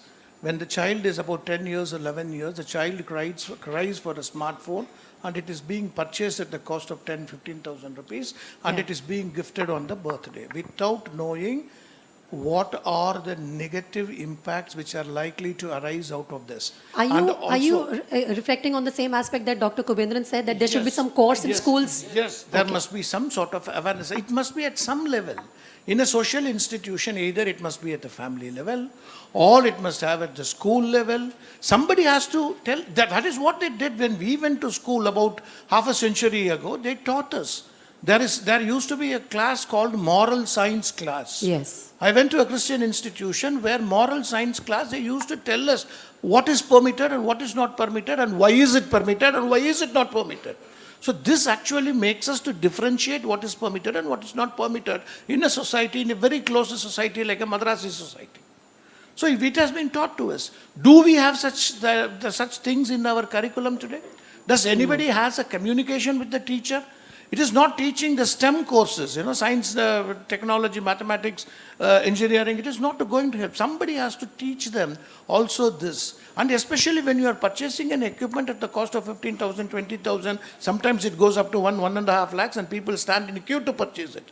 You will have to expose what are all the problems associated with it. So it has to be a dialogue, it has to be a communicative process where the person can ask questions and they must be in a level to answer it. But if the parents do not know about it, many times what happens is the parent has got a button telephone. What is called as a button phone. The parent doesn't know. Then somebody must take the responsibility. The school must take the responsibility. The neighborhood community must take a responsibility, which is what our churches do it. Church does it. When somebody wants to get married, the church, they go to a class. They go through a class and then they get married, isn't it? They go through a process. And it also happens in religions. You have got relationships in Hindu societies where அத்தைன்னு ஒரு ஆள் உண்டு. அத்தை என்ன பண்ணுவாங்க? அத்தை கிட்ட எதை பற்றி வேணாலும் பேசலாம். மேரேஜை பற்றி பேசலாம், கல்யாணத்தை பற்றி பேசலாம், ஃபர்ஸ்ட் நைட்டை பற்றி பேசலாம், எதை பற்றி வேணாலும் அத்தை கிட்டையும் மாமா கிட்டையும் பேச முடியும். அந்த ரிலேஷன்ஷிப் இன்னைக்கு இருக்கா? So when these things are matter, somebody has to take up that responsibility and talk to them. Unless and until we speak about it, tell them what are the dangers associated with it, அது சொல்லி கொடுக்காம ஆட்டோமேட்டிக்காக இந்த ஃபோனை operate பண்ணுறதுக்கு ஒரு புக்கும் கொடுத்துட்டா வந்துரும்னு எதிர்பார்க்கறது தப்பு. Professor Sundaram, I completely understand and absolutely appreciate the thought that you and Dr. Kubendran both have put together. But the problem in current times could be that if these students, let's say, go to their teacher and say, please explain to me what is a legal app and what is an illegal app, the teacher might himself or herself be busy making the Dream 11 and Playing 11, all these gaming and betting apps. This is a very realistic problem. I have been in this business of teaching for 35 years. A teacher will not teach something which is not there in the syllabus. No teacher will do it. So get the syllabus, get the subject in the syllabus, they will teach. Correct. Okay, so this is the sociological aspect of the problem that we have touched upon, and both of them have deeply emphasized on what the role a parent, a family, a community can play in educating the youth in the coming times. Now the legal aspect of it, and our legal friend on the panel was talking about it earlier as well. So Dr. Vijayaraj, I want to understand from you, legally speaking, the government, you said that, we have strong laws in place, we have a lot of provisions, and, the criminals can be brought to book if we apply these laws. The problem, I think, is that we have multiple agencies looking after cyber crimes. There's Department of Telecommunications, there's Ministry of INB, then of course if it is happening somewhere else in another country, then the diplomatic channels, the MEA, the Home Ministry, everyone has to come together. Sir, does it not mean that we are lacking one single authority, a department, a ministry, a force which should look after everything which is related to cyber crimes? Do you think there is space for that? There is a serious need for that? Seriously, we need, and we have NIA. After the Amendment Act of 2019, cyber terrorism was allotted to National Investigation Agency. So the NIA, now we give enormous power to National Investigation Agency. Pardon me for intervening here, but NIA would only deal with cyber terrorism. Yes. So is the definition of cyber terrorism clear? If somebody is duped of 10 crore rupees or 100,000 crore rupees purely because they were trying to invest in some betting app and got duped, will NIA look after such cases? As already told, that is the difficulty. Some people in Pakistan or China, they are armed and doing hacking your bank account and swindling at some pointing means. We can't do anything. This is the problem. This. Correct. And dear friends, how many of you have played PUBG? PUBG players here? PUBG players. அட சொல்லுங்கப்பா PUBG play எத்தனை பேர் PUBG விளையாடுவீங்க கை I think they are not deliberately coming out. Okay still you are playing still they are playing ma'am PUBG There is something called socially desirable response. பொண்டாட்டி நீ அடிப்பியான்னு கேட்டா ஆமான்னு சொன்னா அடிக்கிறோம் இல்லன்னு சொன்னா நேத்து வரைக்கும் அடி வாங்கலாம்னு அர்த்தம் இது ரெண்டாவது ஒண்ணு வரும் அந்த மாதிரி ஒரு சார் ஒரு கேள்வி கேக்குறாரு மேம் பப்ஜி வந்து அவ்வளவு நெகட்டிவ் இல்ல no PUBG is banned but Right. still people are playing the youths Yes. are playing how they are using different VPN that's the problem yeah ma'am we have there are lot of dangerous online games Correct. the government banned like a blue whale momo challenge tight pot challenge fire challenge car surfing etc but still the youths are playing that's the difficulty Hello. I would like to add something related to PUBG because Prahar once again took an initiative against these Chinese apps, and the credit goes to Prahar only Yeah. to get the PUBG banned in India. That's But now, incredible. the flip side, I'm telling you, the story is not complete. PUBG was banned, but the PUBG was reborn as a new avatar and came as BGMI because this Jack Ma of China, this Christian and all that company. So they have various methods of doing it. They created a company in Indonesia, Taiwan and all that, and from backdoor, the exact game came into India again after a few months, BGMI. With a different name. Yeah, I know. And there is a very interesting story. Then we again raised this concern to the government of India, Ministry of Technology and all that, Prahar. And the media took it very extensively. Abhiraj Mishra started getting threatening calls from the users of BGMI that, if somebody is going to willing to take a sopari of 10 crore rupees to eliminate this gentleman Abhiraj Mishra, please come to me, talk to me. 10 crore rupees sopari. So my worth is 10 crore rupees. That is in fact a scary proposition, Mr. Mishra. So, yes sir So what I'm trying to tell you that they have various modus operandi. Right. They come from this route, that route, and all that. and I'm fairly admitting Yeah. ma'am in technology act also there is some gray areas Correct. and these people terrorist peoples and these scammers and their Antisocial hackers elements. and the anti-social element they're using these Yeah. loopholes and the legal provisions for counter messaging are I have some ideas I will tell one by Yeah. one.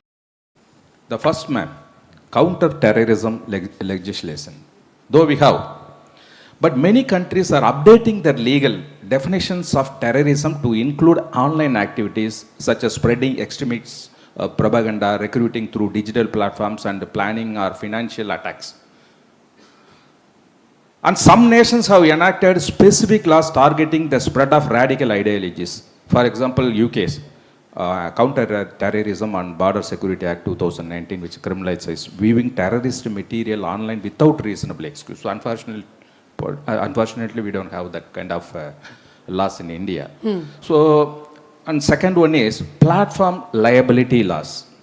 See, holding platforms accountable for extremist content by mandating the removal of such content within a certain time frame is a key legal measure.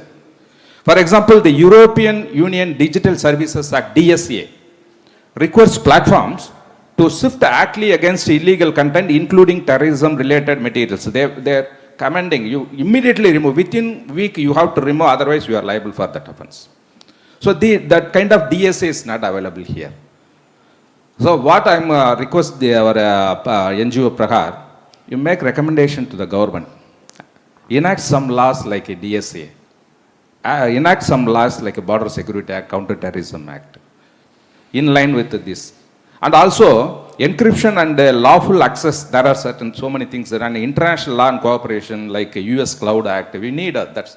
Correct, sir. In fact, if you read the study, the report which is prepared by Prahar, it goes into the details also of the fact that countries like US, China, EU, UK, they have some measure or the other to control the impact of cyber crimes on their population and also not let it happen. So you have very correctly pointed out all these things that you were mentioning in your presentation. I want to go back to Mr. Balu and really talk about one aspect, Mr. Balu. Would really appreciate if you could speak in English for my understanding this time. The aspect that we are emphasizing on the recommendations by Prahar in this study, and that is about the cyber security force which has to be put in place. Because there are grey areas in our laws, there are grey areas in tracking these operators, the fact that they are operating from outside the country. For example, a surgical strike had to happen to destroy the terror outfits in Pakistan. A surgical strike kind of capability with a cyber security force. Do you think that is required today? Thank you, madam. Actually, from the beginning of my service, I used to say, separate police. Now the separate cyber crime cell is started in every state. National coordination is also available. For investigation, we have to outsource because software and technology is going on developing. Police can use arrest and other procedure, police can keep. Other for investigation aspects, we have to engage third party.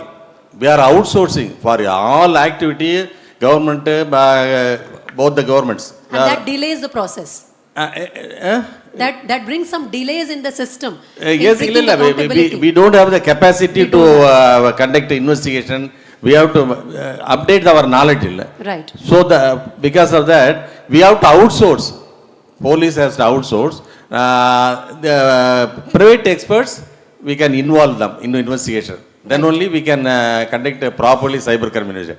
Even in my case also, I will engage a third party without, I won't pay any money, but I will engage experts.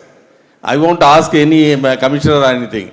The first Suhas Katti case, I placed a 65B certificate because of some private persons, they are insisting the importance. That's why I always say you involve police officers in these type of conferences. Right. Then so only the police can understand, police can utilize without any hesitation third party. I think that's a very good idea, sir, and that's something that we will keep in mind. I want to, you want to add something, sir? Madam, one more thing. Yeah. Madam, I'm adding to Mr. Balu, sir. Vijay sir, 1 minute. I have a question. Yeah. To Mr. Balu, sir. I'm taking the permission from Sure, sir. Please go ahead.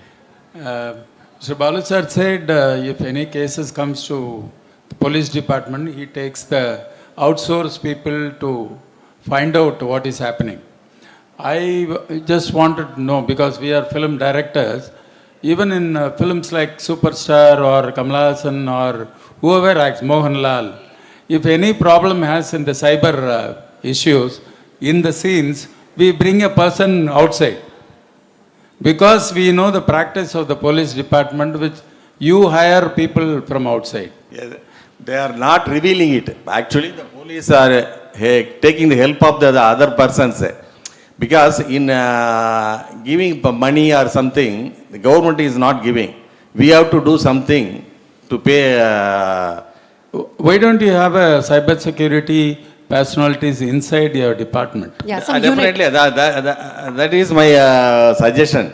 After retirement. Government has to allow to engage outside experts. In this case is complicated case.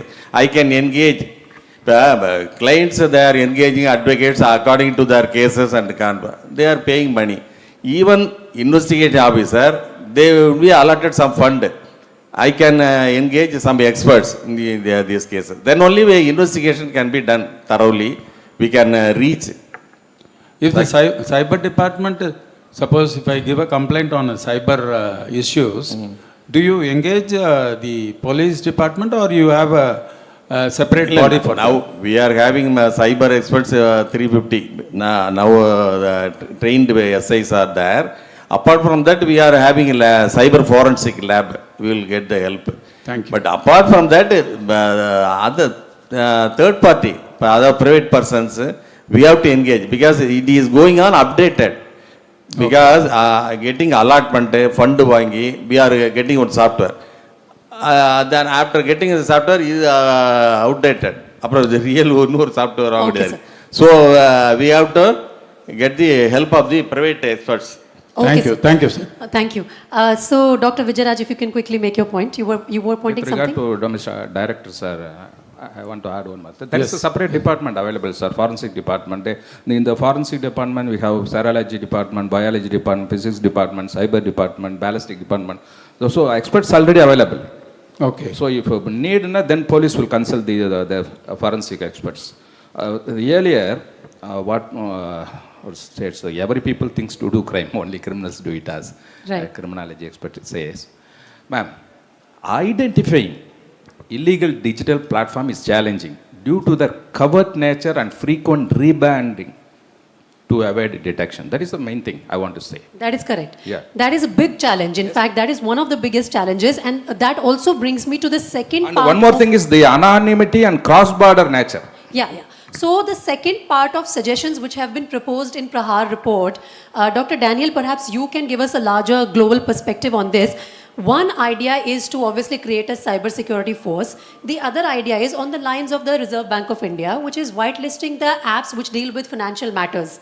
Should the government of India start the process of whitelisting of apps that people can use, which are safe to use?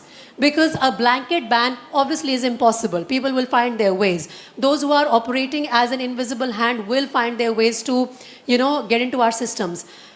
Can the government here in India and also globally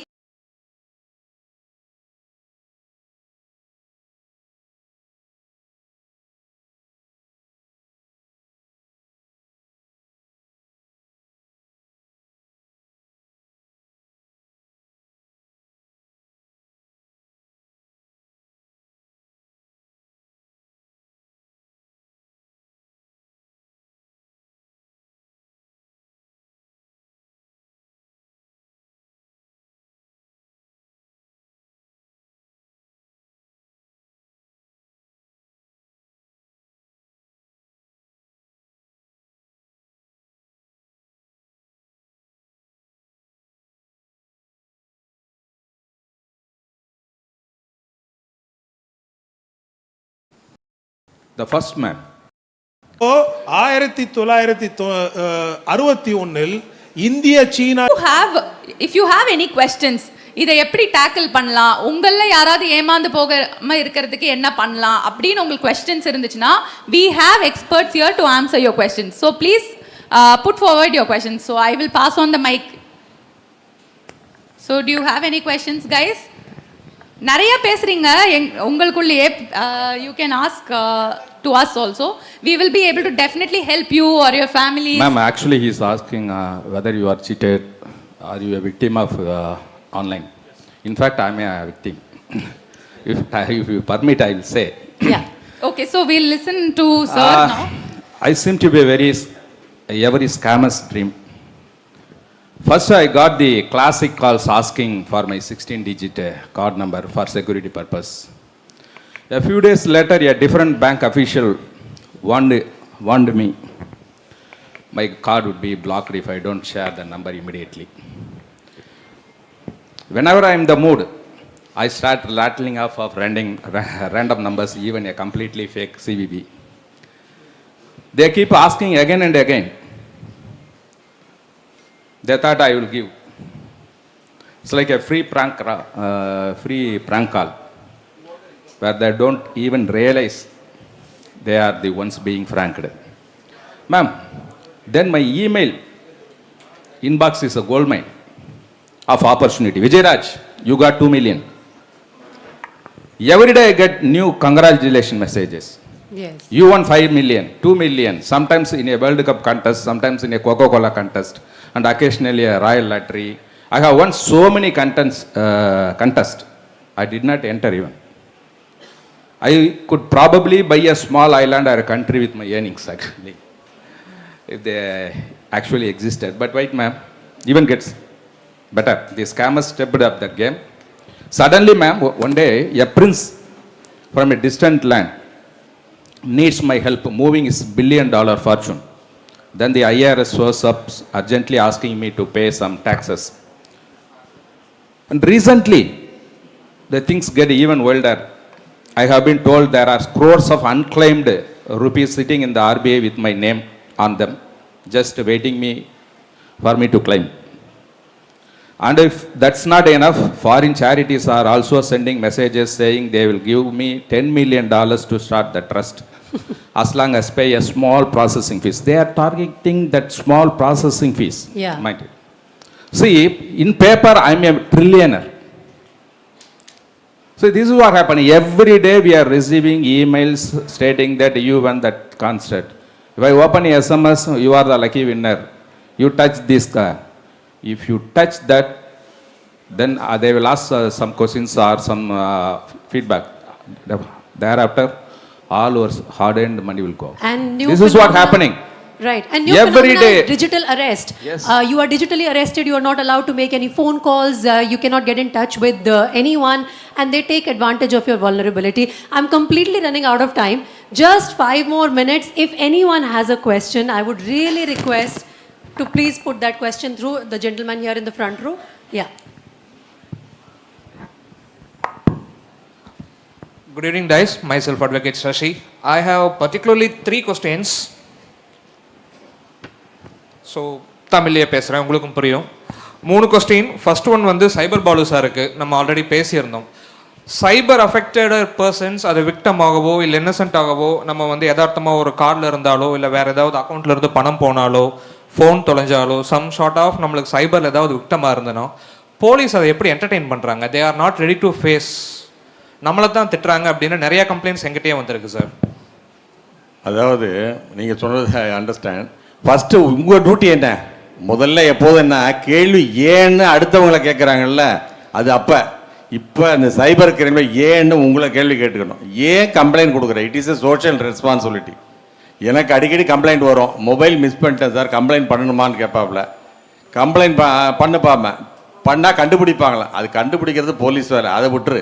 நீ complaint பண்ணலைன்னா இதே mobile ஃபோனை வச்சு crime பண்ணான்னா உன்னை police வந்து arrest பண்ணும். சரிதானே?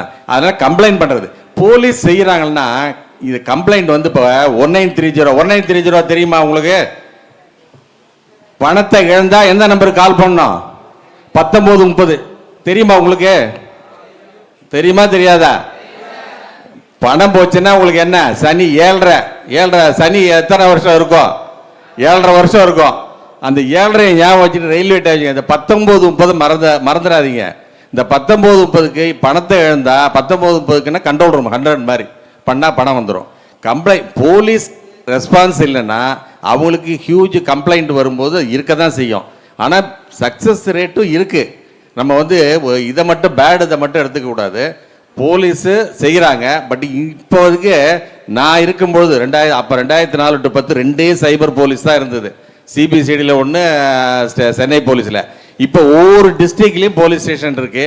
ஒரு ADGP cyber crime, ADGP cyber is getting the unit develop ஆகிட்டே இருக்குது. இப்போ வந்து போலீஸ்னா ஸ்டேட் சப்ஜெக்ட்டும்பாங்க, இப்போ வந்து சென்ட்ரல் கவர்மெண்ட்டும் நிறைய ஃபெசிலிட்டேட் பண்ணிட்டு வருது. அதனால் டெவலப்மெண்ட் இருந்துக்கிட்டு இருக்கு. நீங்கள் சொல்கிற இது சில கம்ப்ளைண்ட்டுக்கு நடந்திருக்கலாம். அதை நம்ம ஒரு பெருசாக எடுத்துக்கக்கூடாது. நம்ம யூ சேஸ் த பெக்கர். ஏன்னா போலீஸுக்கோ வலி உங்களுக்கு தானே. You are the victim. You have to follow, you have to chase till you get success. Further way ma'am, second question is for doctor Daniel sir. Sir, நீங்கள் பேசும்போது சொல்லியிருந்தீங்க colonial கண்ட்ரீஸுக்கு வந்து பார்த்தீங்கன்னா India மாதிரி மோஸ்ட் பாப்புலேட்டட் கண்ட்ரீஸில் சைபர் attacks மூலிமா வந்து பார்த்தீங்கன்னா அவங்க டிஃபெண்ட் பண்ணவோ இல்லை பிளாக் பண்ணவோ ட்ரை பண்ணுறாங்கன்னு. பட் இப்படி ஒரு ஸ்டேட்மெண்ட் வந்து எனக்கு ஒரு கான்ட்ரியான ஃபீல் வருது. எப்படின்னு பார்த்தீங்கன்னா Nigeria people is not a colonial, I think so. Colonial ரூலர்ஸாக அவங்க இருந்தது கிடையாது. பட் அங்கேருந்து சைபர் ஸ்கேம்ஸ் நிறையா ப்ரொடியூஸ் ஆகுதே. நைஜீரியா, ஓகே, ஒரு எக்ஸாம்பிளுக்கு சார், லோ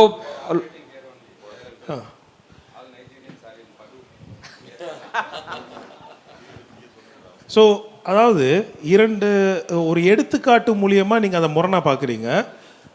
உலக அளவிலான அரசியல் நகர்வில் காலனிய நாடுகளாக ஆதிக்கம் செலுத்தப்பட்ட நாடுகள் மேலெழுவதை காலனி ஆதிக்க நாடுகள் தடை செய்ய தான் விரும்புவாங்க.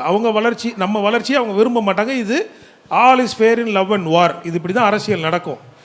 அதாவது எதுக்குன்னா, நம்மளுடைய ஆண்களின் எண்ணிக்கை மட்டும் 65-70 கோடி பேர். ஒட்டுமொத்த ஐரோப்பியாவின் ஜனத்தொகையே 80 கோடி பேர். நீங்கள் அமெரிக்கா போனீங்கன்னா 40 கோடி பேர். இது என்னைக்குன்னா, ஒரு ஜனத்தொகையில், பொருளாதாரத்தில், இராணுவ வல்லமையில், தொழில்நுட்பம் சாராத வலிமை இழந்த அல்லது வலிமை குன்றிய நாடுகள், வலிமை பொருந்திய அல்லது வல்லரசாகிவிடக்கூடிய நாடுகளுக்கு பார்த்து அச்சுறுத்தல் என்னைக்குமே அவங்க அடைவாங்க. 2, இந்தியாவினுடைய மிகப்பெரிய ஜனத்தொகையின் மிகப்பெரிய இராணுவத்தின் நன்கொடையாக உலக அமைதிக்கான ஐநா அமைதி பாதுகாப்பு படையில் மிகப்பெரிய இராணுவ படையை அனுப்புவது இந்தியா தான். ஆக இந்தியா உலக மேடையில் வளர்ந்து வருவதை ஏற்கனவே இருக்கின்ற அதிகாரமிக்க ஆள் அல்லது காலனி ஆதிக்க நாடுகள் விரும்ப போவதில்லை. இது ஒன்று. ஆனால் நீங்கள் எடுத்துக்கூறாக அது முரணாக எடுத்து கூறிய நைஜீரியா போன்றவை, நைஜீரியா மட்டும் கிடையாது, கென்யா, சோமாலியா, டன்சானியா, கேமரூன், பியாஃப்ரான்னு ஒரு சின்ன ஊர் இருக்கு, சரிங்களா? அதாவது கேமரூனுக்கு நைஜீரியாவுக்கு நடுவில் அவன் ஒரு தனி நாடா போன்னு நினைச்சான். இவர்கள் எல்லாரும், இன்னும் சொல்ல போனால், ஒட்டுமொத்த ஆப்பிரிக்காவில் 54 நாடு இருக்கு. ஆப்பிரிக்காவில் எத்தனை நாடு இருக்கு தம்பி? 54 நாடு இருக்கு. இந்த 54 நாடை 3ஆ பிரிக்கலாம். Anglophone, francophone, லூசோஃபோன். ஆங்கிலோஃபோன்னா ஆங்கிலேயர்களுக்கு அடிமையா இருந்த நாடு. பிராங்கோஃபோன்னா பிரெஞ்சு மொழி பேசுகிற பிரெஞ்சு அரசுக்கு அடிமையாக இருந்த நாடு. லூசோஃபோன்னா போர்ச்சுகீஸ் பேசுகிறவர்களுக்கு அடிமையாக இருந்த நாடு.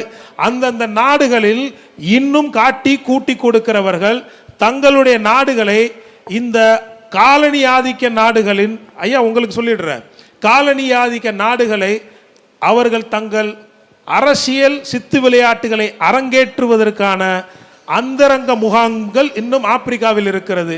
அது பல்வேறு முகங்களை கொண்டது. வெளிப்படையாக பேச இயலாததினால் இதோடு நான் முடித்துக் கொள்கிறேன். Okay, just a quick question and answer, sir. We are completely running out of time. Very quick answer. Very quick. அதாவது நைஜீரியா, நான் சர்வீஸில் இருக்கிறப்ப மும்பையில் ஒரு நைஜீரியன் அரெஸ்ட் பண்ணேன். அவன் என்ன சொன்னா, ப்ரொஃபஷனே எனக்கு இதான், என் ஊரில் ஒன்றும் கிடையாது, சீட்டிங் தான் ப்ரொஃபஷன், நான் யாரை ஏமாத்துறேன், கிரீடி பீப்புள் அண்ட் ஃபூலிஷ் பீப்புள்னா. இதை தான் நான் அவேர்னஸ் சொல்கிறது. ஏமாறப்ப லாட்ரி ஸ்கேம், அது lottery scam case. Thank you. Thank you so much for being brief. If you must ask one final question, and I have to wrap up because we have other engagements also. Question is, yes ma'am, the question is goes for my beloved senior Vijayaraj sir. Sir, இப்போ இந்த மாதிரியான ஒரு சைபர் கிரைம்ஸில் வந்து பார்த்தீங்கன்னா ஃபினான்ஷியலாக வந்து தூண்டி விடுற மாதிரியான இப்போ ஒரு அட்வர்டைஸ்மெண்ட் வருதுன்னு வச்சுக்கலாமே. சில யூடியூபர்ஸ் ஆகட்டும், இல்லை சில மூவி ஸ்டார்ஸ் ஆகட்டும், சார் சொன்ன மாதிரி, கௌரவ் சார் சொன்ன மாதிரி ப்ரமோட் பண்ணுறவங்கள நம்ம ஏன், நம்மளோட லா வந்து அவங்கள ஏன் நம்ம இன்னும் என்டைட் பண்ணாமல் இருக்கோம்? They are using our loopholes. Can't understand. Sir, celebrities வந்து சைபர் அவேர்னஸ் இல்லாமல், இல்லைன்னா இது பண்ணால் மக்களுக்கு பாதிப்பாகும்னு தெரிஞ்சே வந்து அட்வர்டைஸ்மெண்ட் பண்ணுறவங்கள நம்ம லா ஏன் இன்னும் விட்டு வச்சிருக்கு sir? Okay, that's why don't we arrest them, or why don't we have to? So you know about the emu scam. Some of the celebrity gave advertisement. Based on their words, many people joined in the scheme. Likewise, many schemes. So even celebrities like Ganguly and Sachin Tendulkar, they are also gave some advertisement for illegal online gaming platforms. Now those platforms were blocked by the government. So it's very difficult to take action against these individuals because they are doing without any guilty intent, number one. So depending upon the cases. See, mens rea in our law seeks whether he is having guilty intent. உங்களுக்கெல்லாம் நல்லா தெரியும், குற்ற எண்ணம் அப்படின்னு ஒன்று வேணும். நீங்கள் வந்து மாடியிலேருந்து தெரியாமல் வந்து கீழே ஏதாவது போடுறீங்க, கீழே யார் மேலேயாவது விழுந்துருது, அவர் அடிபட்டுறாரு, இறந்துடுறாருன்னா கொலை செய்யணும்னு எண்ணம் இருந்துச்சான்னா இல்லை. அது ஒரு தற்செயலாக அந்த உங்களுக்கு அந்த எண்ணம் இல்லை. But you are liable for rash and negligent act. That is different.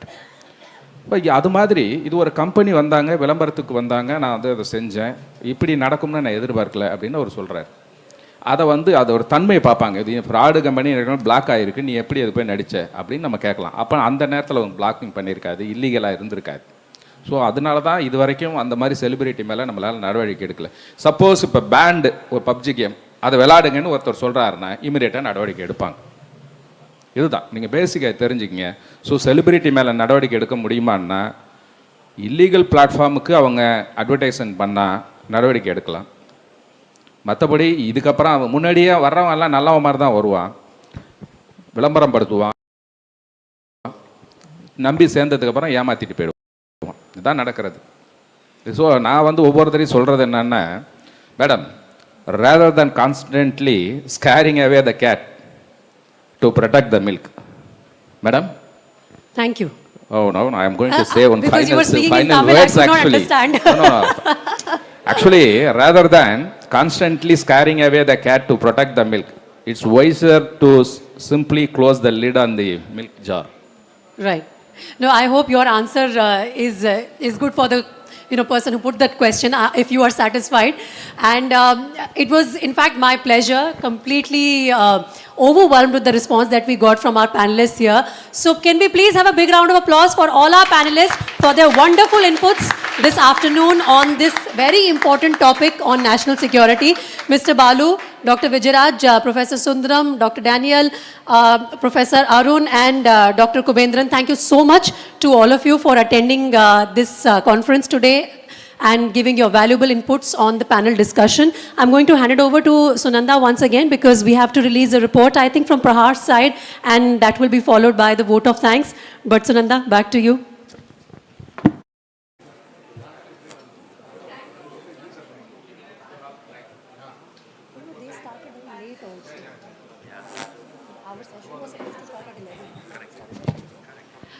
Thank you, panelists, for patiently answering all the questions and about giving us insights regarding the strategies of how we can handle when we are encountered with these kind of illegal online applications, and also teaching us about societies, all the 5 categories into which the society falls. And thank you, Ms. Preeti, for excellently hosting and sharing this panel discussion. Although it was not entirely in English or Hindi, you were still able to understand our emotions and you carried it really, really well. I really appreciate that and I thank you for that. So now we all talked about the survey that was conducted in Tamil Nadu amongst a group of people like you all, among 5,000 people, and that survey has been conducted by NGO Prahar, and we are going to release the survey findings now. Now I call upon the stage Mr. Abhay Mishra to report the release to all our dignitaries. Please hand over. Can we come here? Yes, can we please come here for a photo? So while we release the report, let's all take a group picture together.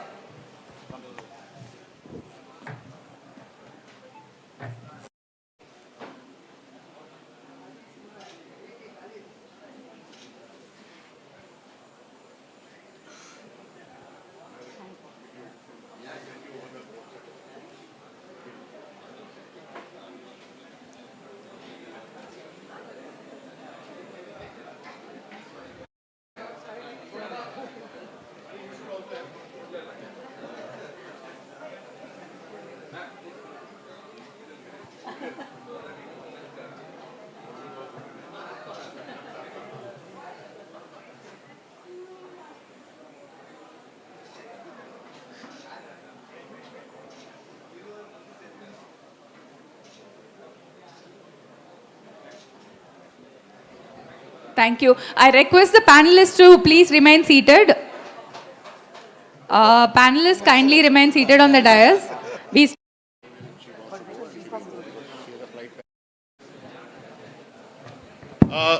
Ladies and gentlemen, our host, moderator, Ms. Preeti, she has a flight back to Delhi. So she will have to leave this venue to catch a flight by 3:30 or 4 o'clock.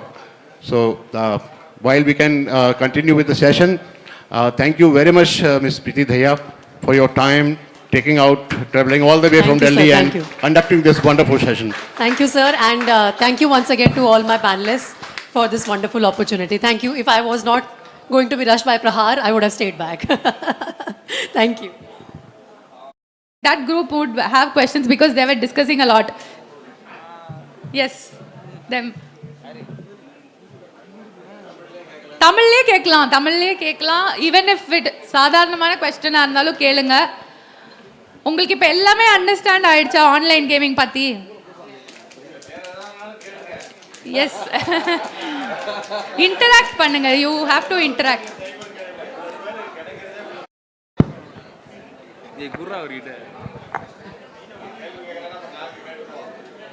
அதுக்கப்புறம் college மாதிரி நாங்களே கேள்வி கேட்க ஆரம்பிச்சிடணும். நாங்க கேட்கவா செஷன்ல பத்தி உங்ககிட்ட? Thank you sir. அனைவருக்கும் வணக்கம். இது வந்து என்னென்னா, இப்போ நம்ம மொபைல்லே வந்துட்டு குழந்தைகள் வந்து நம்ம செக்ஸுவல் சம்மந்தமான வீடியோவை பார்க்கக்கூடாது, அப்படி பார்த்தாக்க க்ரைம் வந்து ஈஸியாக கண்டுபிடிச்சிடுறீங்க. அதுபோல் இந்த விளையாட்டுகளை நீங்கள் வந்து கண்டுபிடிக்க முடியுமா sir? sorry to interrupt, just hold on for a second. Sir, below 18 years குழந்தைகளுடைய செக்ஸுவல் வீடியோஸ் வந்து அப்லோட் பண்ணிடுறாங்க. அதை பார்த்தாக்க சட்டப்படி குற்றம் அப்படிங்கிறத அது ஈஸியாக கண்டுபிடிச்சிடுறீங்க, யாரெல்லாம் விளையாடுறாங்க பார்க்குறாங்க அப்படின்னு சொல்லிட்டு. ஸோ அதுபோல் நம்ம வந்து இல்லீகல் கேம்ஸ் விளையாடும் பொழுது இதை வந்து நம்ம கண்டுபிடிக்கிறதுக்கு ஏதாவது வாய்ப்பு இருக்கா? இல்லை, நீங்கள் சொல்கிறது சைல்டு போனோகிராஃபி யார் வியூ பண்ணாலும் அதை பண்ணுறதுக்கு இது ஃபாரின்லேருந்து கண்டுபிடிச்சிடுறாங்க. முன்னாடிலாம் அப்படி இல்லை, நான் இருக்கும் போதில்லை. இப்போ வந்து ஐபி அட்ரஸை வச்சு நீங்கள் வியூ பண்ணுறதே கண்டுபிடிச்சி ப்ராசிக்யூட் பண்ணிவிடுவாங்க. எங்களுக்கு அங்கேருந்து வந்துடும் அது. ஆனால் ஆன்லைன் கேமுக்கெல்லாம் கிடையாது, அந்த மாதிரிலாம் கிடையாது. Thank you sir. சார், ஒரு நிமிஷம். இந்த கேள்வியை நீங்கள் பாருங்கள். இந்த ஆன்லைன் அப்ளிகேஷன்ஸை மொபைல் ஃபோனில் தவிர்க்கலாமா, எப்படி தடுக்கிறதுன்னு கேட்டிங்க. நீங்கள் தானே டவுன்லோடே பண்ணுறீங்க சார். நம்ம ஃபோனு வாங்கும் பொழுது ஒரு 5 அப்ளிகேஷன் மேலே எதுவும் கொடுக்கறதில்ல. நீங்கள் ப்ளே ஸ்டோரில் போய் ஒவ்வொன்றா டவுன்லோட் பண்ணி அதை விளையாடுறதே நம்ம தான். டவுன்லோட் பண்ணாதீங்க, சிம்பிளாக சொல்கிறேன். நீங்கள் ஆன்லைனில் இல்லீகல் கேம்ஸு, டேஞ்சரஸ் கேம்ஸு எல்லாத்தையுமே டவுன்லோட் பண்ணி வச்சுக்கிட்டு அதுக்கப்புறம் அதில் யாராவது வந்து அதனால் பாதிக்கப்பட்டால் இதுதான் நடக்குது உண்மை. தயவுசெய்து அந்த மாதிரி சைட்டுக்கு போகாதீங்க, டவுன்லோட் பண்ணாதீங்க. பேரண்டல் கண்ட்ரோல்னு ஒன்று இருக்குது, அந்த சாஃப்ட்வேர்ஸை நீங்கள் வேணால் இன்ஸ்டால் பண்ணிவிட்டு கண்டென்ட் வந்து ஒரு யூடியூப்பில் போனீங்கன்னா, இப்போ நம்ம எல்லோரும் பார்த்துட்டு இருக்கும்போது, வீட்டில் நானே பார்த்துட்டு இருக்கும்போது திடீர்னு பாப்அப்ஸ்லாம் வந்துடும், விளம்பரம் வந்துடும், ஒரு அப்சீன்ஸ் ஃபோட்டோஸ்லாம் வரும், வீடியோஸ்லாம் வரும், லிங்க் வரும். அதெல்லாம் வராத மாதிரி இருக்கணும்னா நம்ம அதுக்கான கண்டென்ட்டில் வந்து என்ன மாதிரி கண்டென்ட் வரணும்னு சொல்லி நம்ம பேரண்டல் கண்ட்ரோல்லாம் இருக்குது. அதை வந்து நீங்கள் தெரிஞ்சுட்டு ஆப்ரேட் பண்ணிக்கங்க. மொபைலை பொறுத்தளவுக்கு நம்ம தான் டவுன்லோட் பண்ணுறோம், அதனால் பண்ணாதீங்க. இவ்வளோ தான், சிம்பிள். வள்ளுவர் சொன்ன ஒரு குறளில் உங்கள் கேள்விக்கான பதில் இருக்குது. யாதனின் யாதனின் நீங்கியான் நோதல் அதனின் அதனின் இளன் அப்படின்னு. அதுக்கு பொருள் என்னன்னா, எது எதுலேருந்துலாம் நீ விலகி இருக்கியோ அதனாலெல்லாம் உனக்கு துன்பம் இல்லை அப்படின்னு பொருள். இந்த மாதிரி தேவையில்லாத அப்ளிகேஷன்ஸ், தேவையில்லாத விஷயங்கள் உங்களுக்கு வந்து பாப்பப் ஆகும். நீங்கள் வேற ஏதோ பார்த்துட்டு இருப்பீங்க, ஃபேஸ்புக்கில், இன்ஸ்டாவில் பார்த்துட்டு இருப்பீங்க, கூகுளில் சர்ச் பண்ணிட்டு இருப்பீங்க, சம்மந்தம் இல்லாமல் இது மாதிரியான விஷயங்கள் வரும். நீ அவுட் ஆஃப் கியூரியாசிட்டி அதை கிளிக் பண்ணிட்டேன்னா நீ உள்ளே போயிடுவ. அதுக்கு அடுத்த ஸ்டேஜுக்கு உள்ளே போயிட்டேன்னா உன் அக்கௌண்ட் லாக் ஆகிடும். அதனால வந்து ஒரு முறைக்கு பல முறை யோசிச்சு, இதை பற்றி தெரிஞ்சவங்க கிட்ட கேட்டு விசாரிச்சு இது வேணுமா வேண்டாமான்னு யோசிச்சு நீங்கள் செயல்பட்டாலே இது மாதிரியான இல்லீகல் இலிசிட் ஆப்ஸ்லேருந்தும் பிளாட்ஃபார்ம்ஸ்லேருந்தும் நீங்கள் தப்பிக்கிறதுக்கு வழி இருக்குது. அதுதான் the essence of this session. இன்னொரு விஷயம் கூட. ஒரு நிமிஷம் நான் once again, I'm sorry to interrupt. Dr. Nandakumar, Commissioner IRS, has joined us. So I invite him on stage. And he will give us an opening note. Please, sir, join us. Audience, please give him a big round.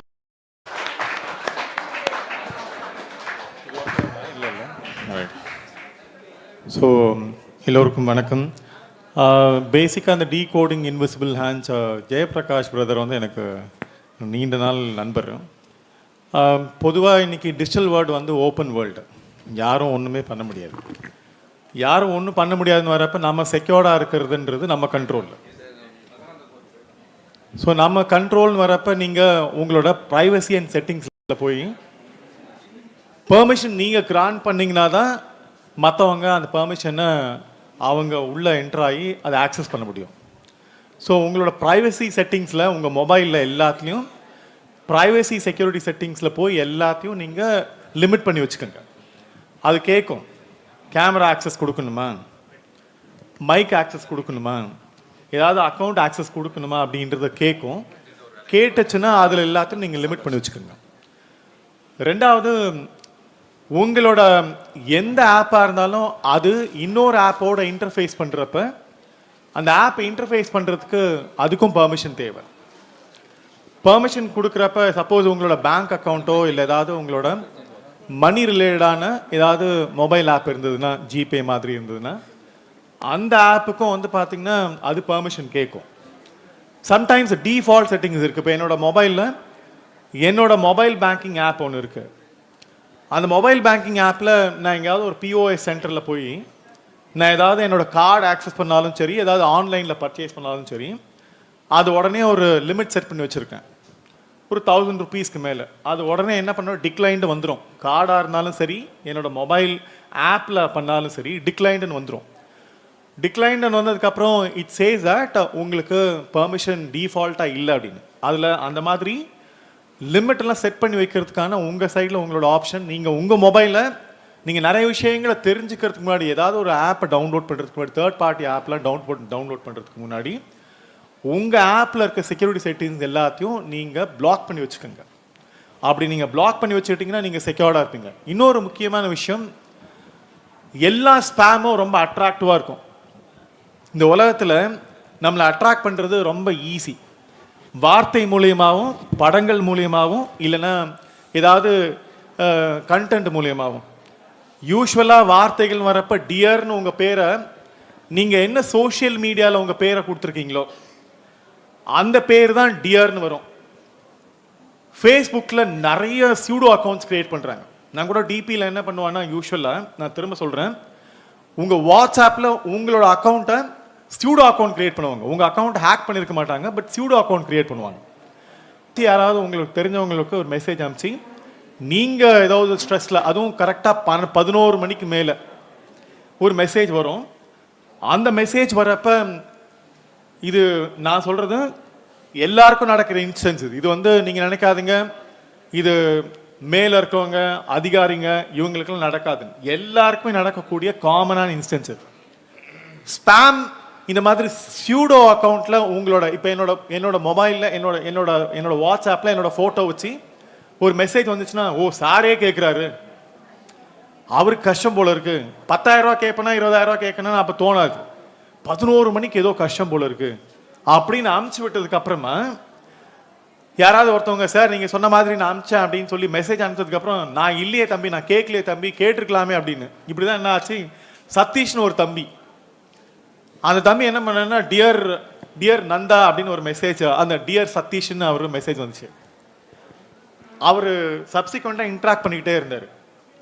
Interact பண்ணதுக்கப்புறம் அவர் கண்டுபிடிச்சிட்டாரு, இது வந்து என்னோட pseudo அக்கௌண்ட்ல இருந்து எஃபி அக்கௌண்ட்டோ WhatsApp அக்கௌண்ட்டோ கண்டுபிடிச்சார். எப்படி கண்டுபிடிச்சாரு அப்படின்றத சொல்லிடுறேன். வழக்கமாக அந்த தம்பியை கூப்பிடுறப்ப நான் வந்து அவர் தம்பின்னு சொல்லுவேன், பேர் சொல்லி கூட சொல்றது இல்லை. எப்படி இருக்கீங்க தம்பி, தம்பி வணக்கம் சொல்லுவேன். இது என்ன சார் வந்து டியர் சதீஷ்னு ஹி சென்டிங் எ மெசேஜ் அப்படி.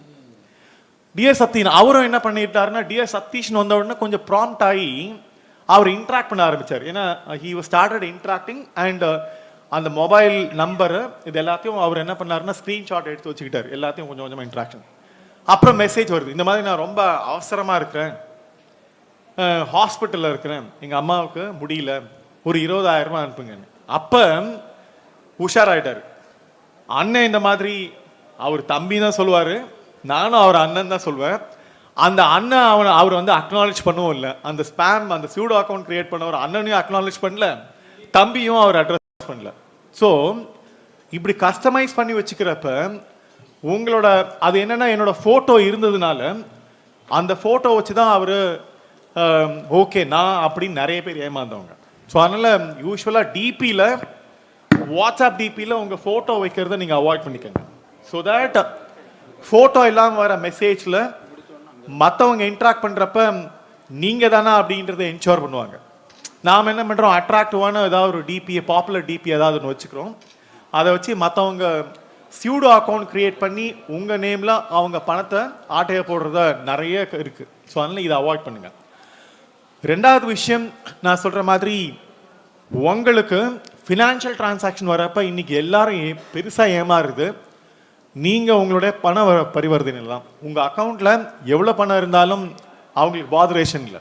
இது ஏன்னா நிறைய விஷயங்களில் என்னோட க்ளோஸ் சர்க்கிளில் நிறைய பேர், அதுவும் எஸ்பெஷலி ஸ்பேம் மெசேஜில் அது அதே மாதிரி பேங்க் நேம்லேயே இருக்கும். அதே மாதிரி பேங்க் நேமில் இருக்கிறப்ப ஈவன் எஸ்எம்எஸும் அதே மாதிரி பேங்க் நேம்லேயே இருக்கும். இருக்கு அப்படின்னா நல்லா ஞாபகம் வச்சுக்கோங்க, அதை நீங்கள் ஆத்தென்டிகேட் பண்ணாமல் லிங்கையும் நீங்கள் ஓப்பன் பண்ணக்கூடாது.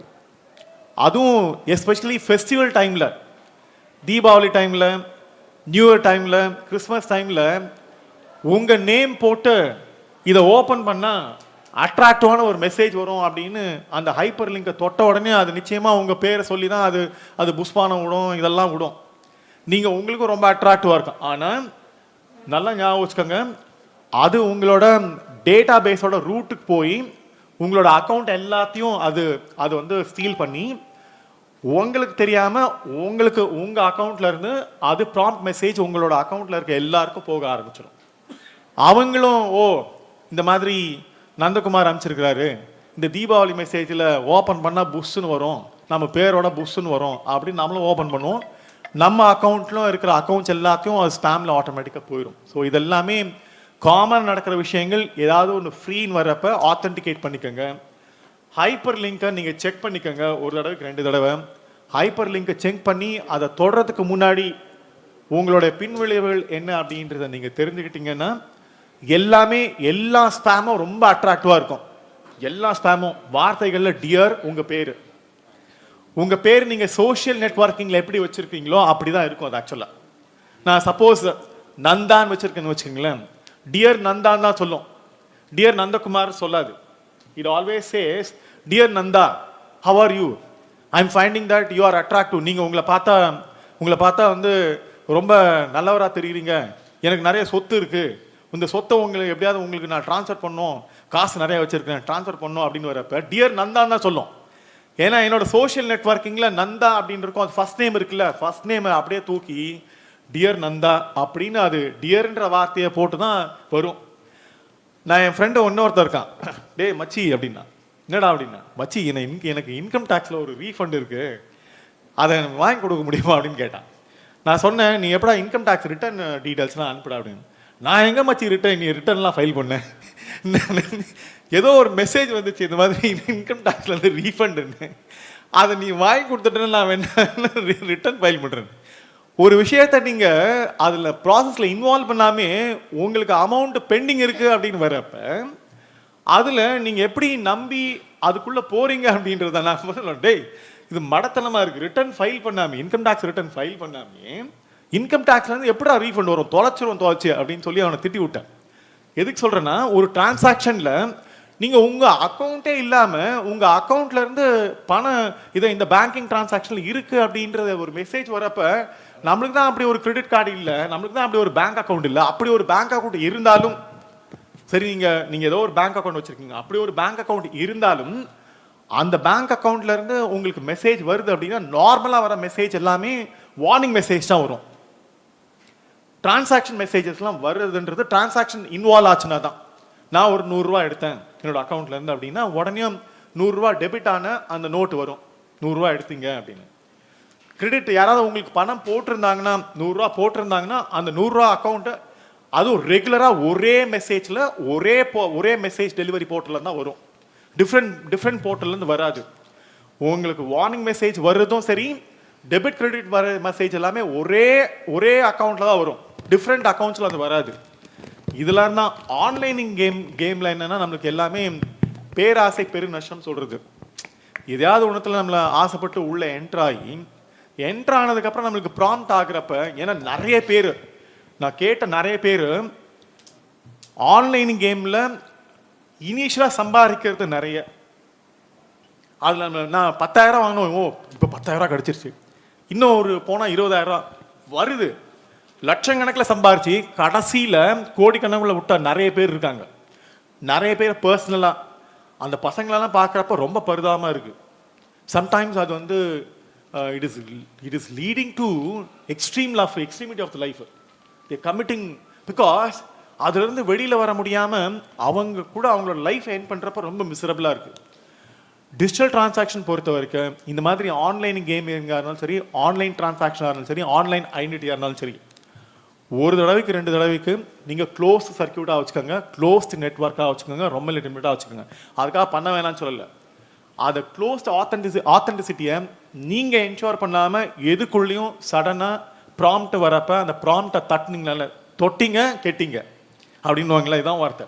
தொட்டிங்க கெட்டிங்க தெரியாத ஆளுங்களை, தெரியாத ஹைப்பர் லிங்க், தெரியாத விஷயங்களுக்கு, உங்களை ஆசையை தூண்டுற விஷயங்களுக்கு, குறிப்பாக ஆசையை தூண்டுற விஷயங்களுக்கு, அது எது வேணா இருக்கலாம். அது போர்னோகிராஃபியாக இருக்கலாம், கேமிங்காக இருக்கலாம், டிரான்சாக்ஷனாக இருக்கலாம், உங்களுக்கான ஏதாவது லாட்ரியாக இருக்கலாம், எது வேணா இருக்கலாம்.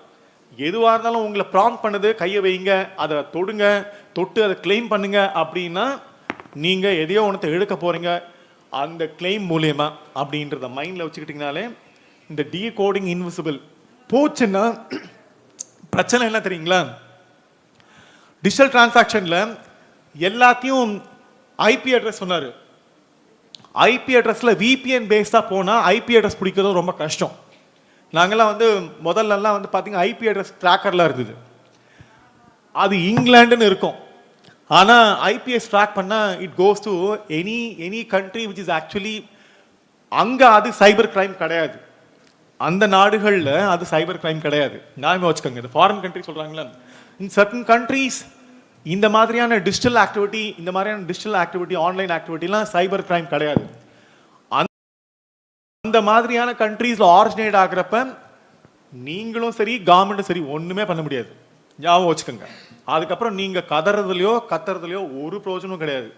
ஸோ நீங்கள் செக்யூர்டாக இருக்கிற வரைக்கும் உங்களோட டிரான்சாக்ஷன், ஏன்னா அது காமிக்கிற இடம் ஒன்றா இருக்கும், ஆனால் அது ஆக்சுவலாக ஆரிஜினேட் ஆகிறது ஒன்றா இருக்கும். இன்னொன்று இன்பர்சனைசேஷன்.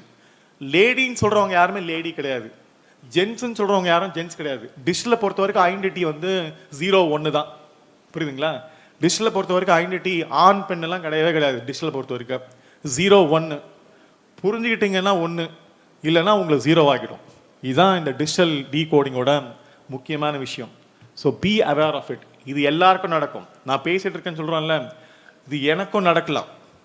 ஆனால் நான் செக்யூர்டாக இல்லாத வரைக்கும் நான் என்னுடைய ஆசைக்கு அந்த லிங்கை நான் ஆக்டிவேட் பண்ணுற வரைக்கும் எனக்கும் நடக்கலாம்.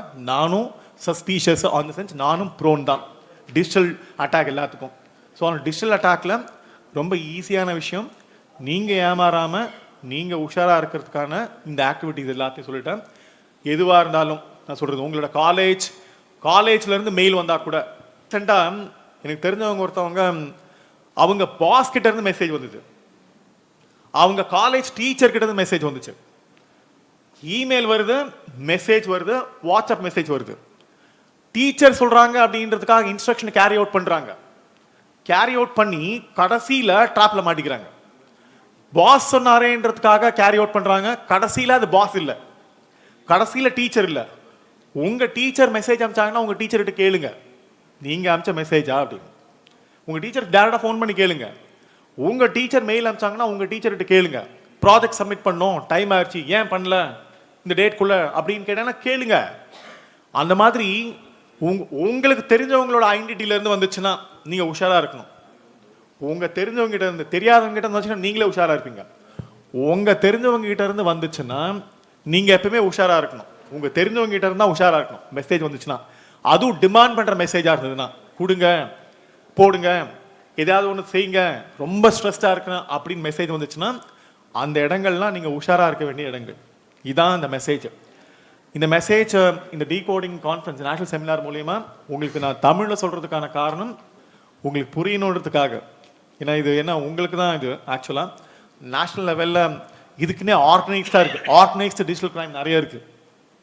நீங்கள் போய் கூகுள் பண்ணி பார்த்தீங்கன்னா தட்ஸ் அகெயின் லேயர்ஸில் நிறைய க்ரியேட் பண்ணுறாங்க. நீங்கள் க்ரியேட் பண்ண லேயர்ஸில் அந்த ட்ராப்புக்குள்ளே மாட்டிக்கிட்டா வி ஆர் லாஸ்ட். அவ்வளோ லேயர்ஸு யாரையும் டிஜிட்டலாக ட்ரேஸ் பண்ணுறது கூட டஃப்பு.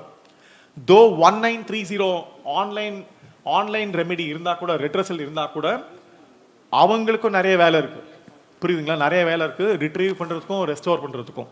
ஸோ அதனால் ட்ராப்பில் இல்லாமல் இருக்கிறது நல்லது, அதை அவாய்ட் பண்ணிக்கிறது நல்லது, அலர்ட்டாக இருக்கிறது நல்லது. Thank you, all the best.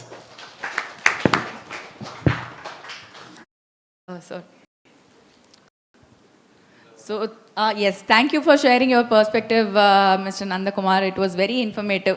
அதுவும் தமிழில் ஷேர் பண்ணதுனால, because of the awareness that we created, at least one of them or their relatives, அவங்களுக்கு இந்த மாதிரி நடக்காம, they will be aware and more vigilant. So, that is the objective. And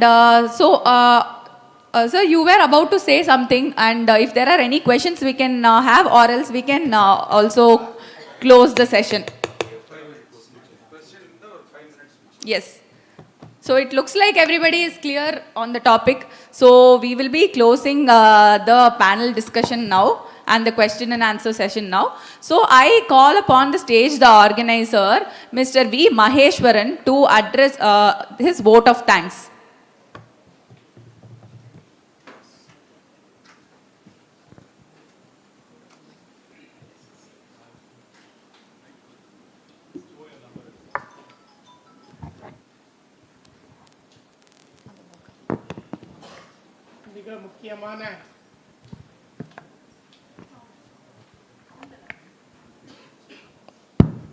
மிக முக்கியமான தருணத்திலே, மிக முக்கியமான தலைப்பிலே நாம் இங்கே விவாதித்திருக்கிறோம்.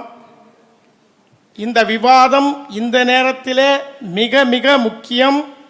அதுவும் யாருக்குன்னா நம்ம போல யங்ஸ்டர்ஸ்க்கு, ஸ்டூடெண்ட்ஸுக்கு. அதனால் இந்த விவாதத்திலே கலந்து கொண்டு நமக்காக இந்த பேனலிஸ்ட் நிறைய சஜஷன்ஸையும் ஆலோசனைகளையும் சொல்லியிருக்காங்க. மிகச்சிறப்பாக மாடரேட்டர் வந்து அதை வெளிக்கொண்டு வந்தாங்க. நிறைய ஸ்டூடெண்ட்ஸ் இங்கே வந்து ரொம்ப ஆர்வமாக கேட்டு நிச்சயமாக பெரிய விழிப்புணர்வை அவர்களுக்கு கொடுத்துருக்கோம். அந்த வகையில் இதில் கலந்து கொண்ட பேனலிஸ்ட், அதை மாதிரி மாடரேட்டர், நம்முடைய எம்சி, இங்கே கலந்து கொண்ட மாணவர்கள், இதற்காக பெருமளவு உழைத்திட்ட நம்முடைய பிரகார், அவரோடு இணைந்து பணி செய்த நம்முடைய மெட்ராஸ் டிஜிட்டல் சினிமா அகாடமியுடைய நம்முடைய ஜெயபிரகாஷ் அவர்கள், இப்படி எல்லோரும் இதற்கு பின்னால் இந்த சர்வே, ஒரு மிகப்பெரிய சர்வே நடந்தது. அந்த சர்வேயில் பங்கேற்ற நம்முடைய தன்னார்வ தொண்டு நிறுவனங்களின் பிரதிநிதிகள் இங்கே வந்திருக்கிறார்கள். இந்த நேரம் காலம் கருதி அவர்களுடைய பெயரை சொல்ல வேண்டியில்லை என்றால் கூட மிகச்சிறப்பான ஒரு கூட்டத்தை நாம் நடத்தி முடித்திருக்கிறோம்.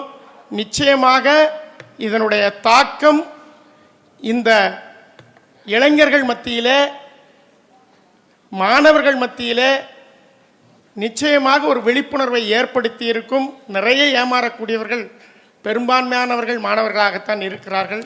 அந்த வகையில் உங்கள் அனைவருக்கும் என்னுடைய நன்றியையும் வணக்கத்தையும் தெரிவித்துக் கொள்கிறேன். Being a national seminar, it is very important thing is the language. So for the recording purpose, it is a need to say thanks in English. So I am telling my thanks to all of you in the English. Good afternoon, anyone. As we conclude today's insightful seminar, it's my honor to extend a heartfelt vote of thanks. First, my sincere gratitude to our distinguished panelists and speakers for sharing invaluable insights on the critical topic. A special thanks to Mr. Abhairaj Mishra, President of Prahar, for championing such an important issue on digital security, and to Ms. Preeti Dahiya for monitoring with skill and clarity. We are deeply grateful to Don Bosco Arts and Science College for hosting us and to the Madras Digital Cinema Academy for its collaboration. Our thanks also go to the dedicated organizing, even working behind the scenes. And finally, thank you to each of you for attending and engaging so thoughtfully. Your commitment to safeguarding India's digital landscape is evident. Let's carry forward today's discussion to build a secure digital future. Safe travels and have a wonderful day. Thank you. Thank you very much. Thank you. I request the panelists to stay with us for lunch, and I request all the students to have lunch. Please take your tokens from the reception and have lunch at your cafeteria. Thank you for attending. Thank you all.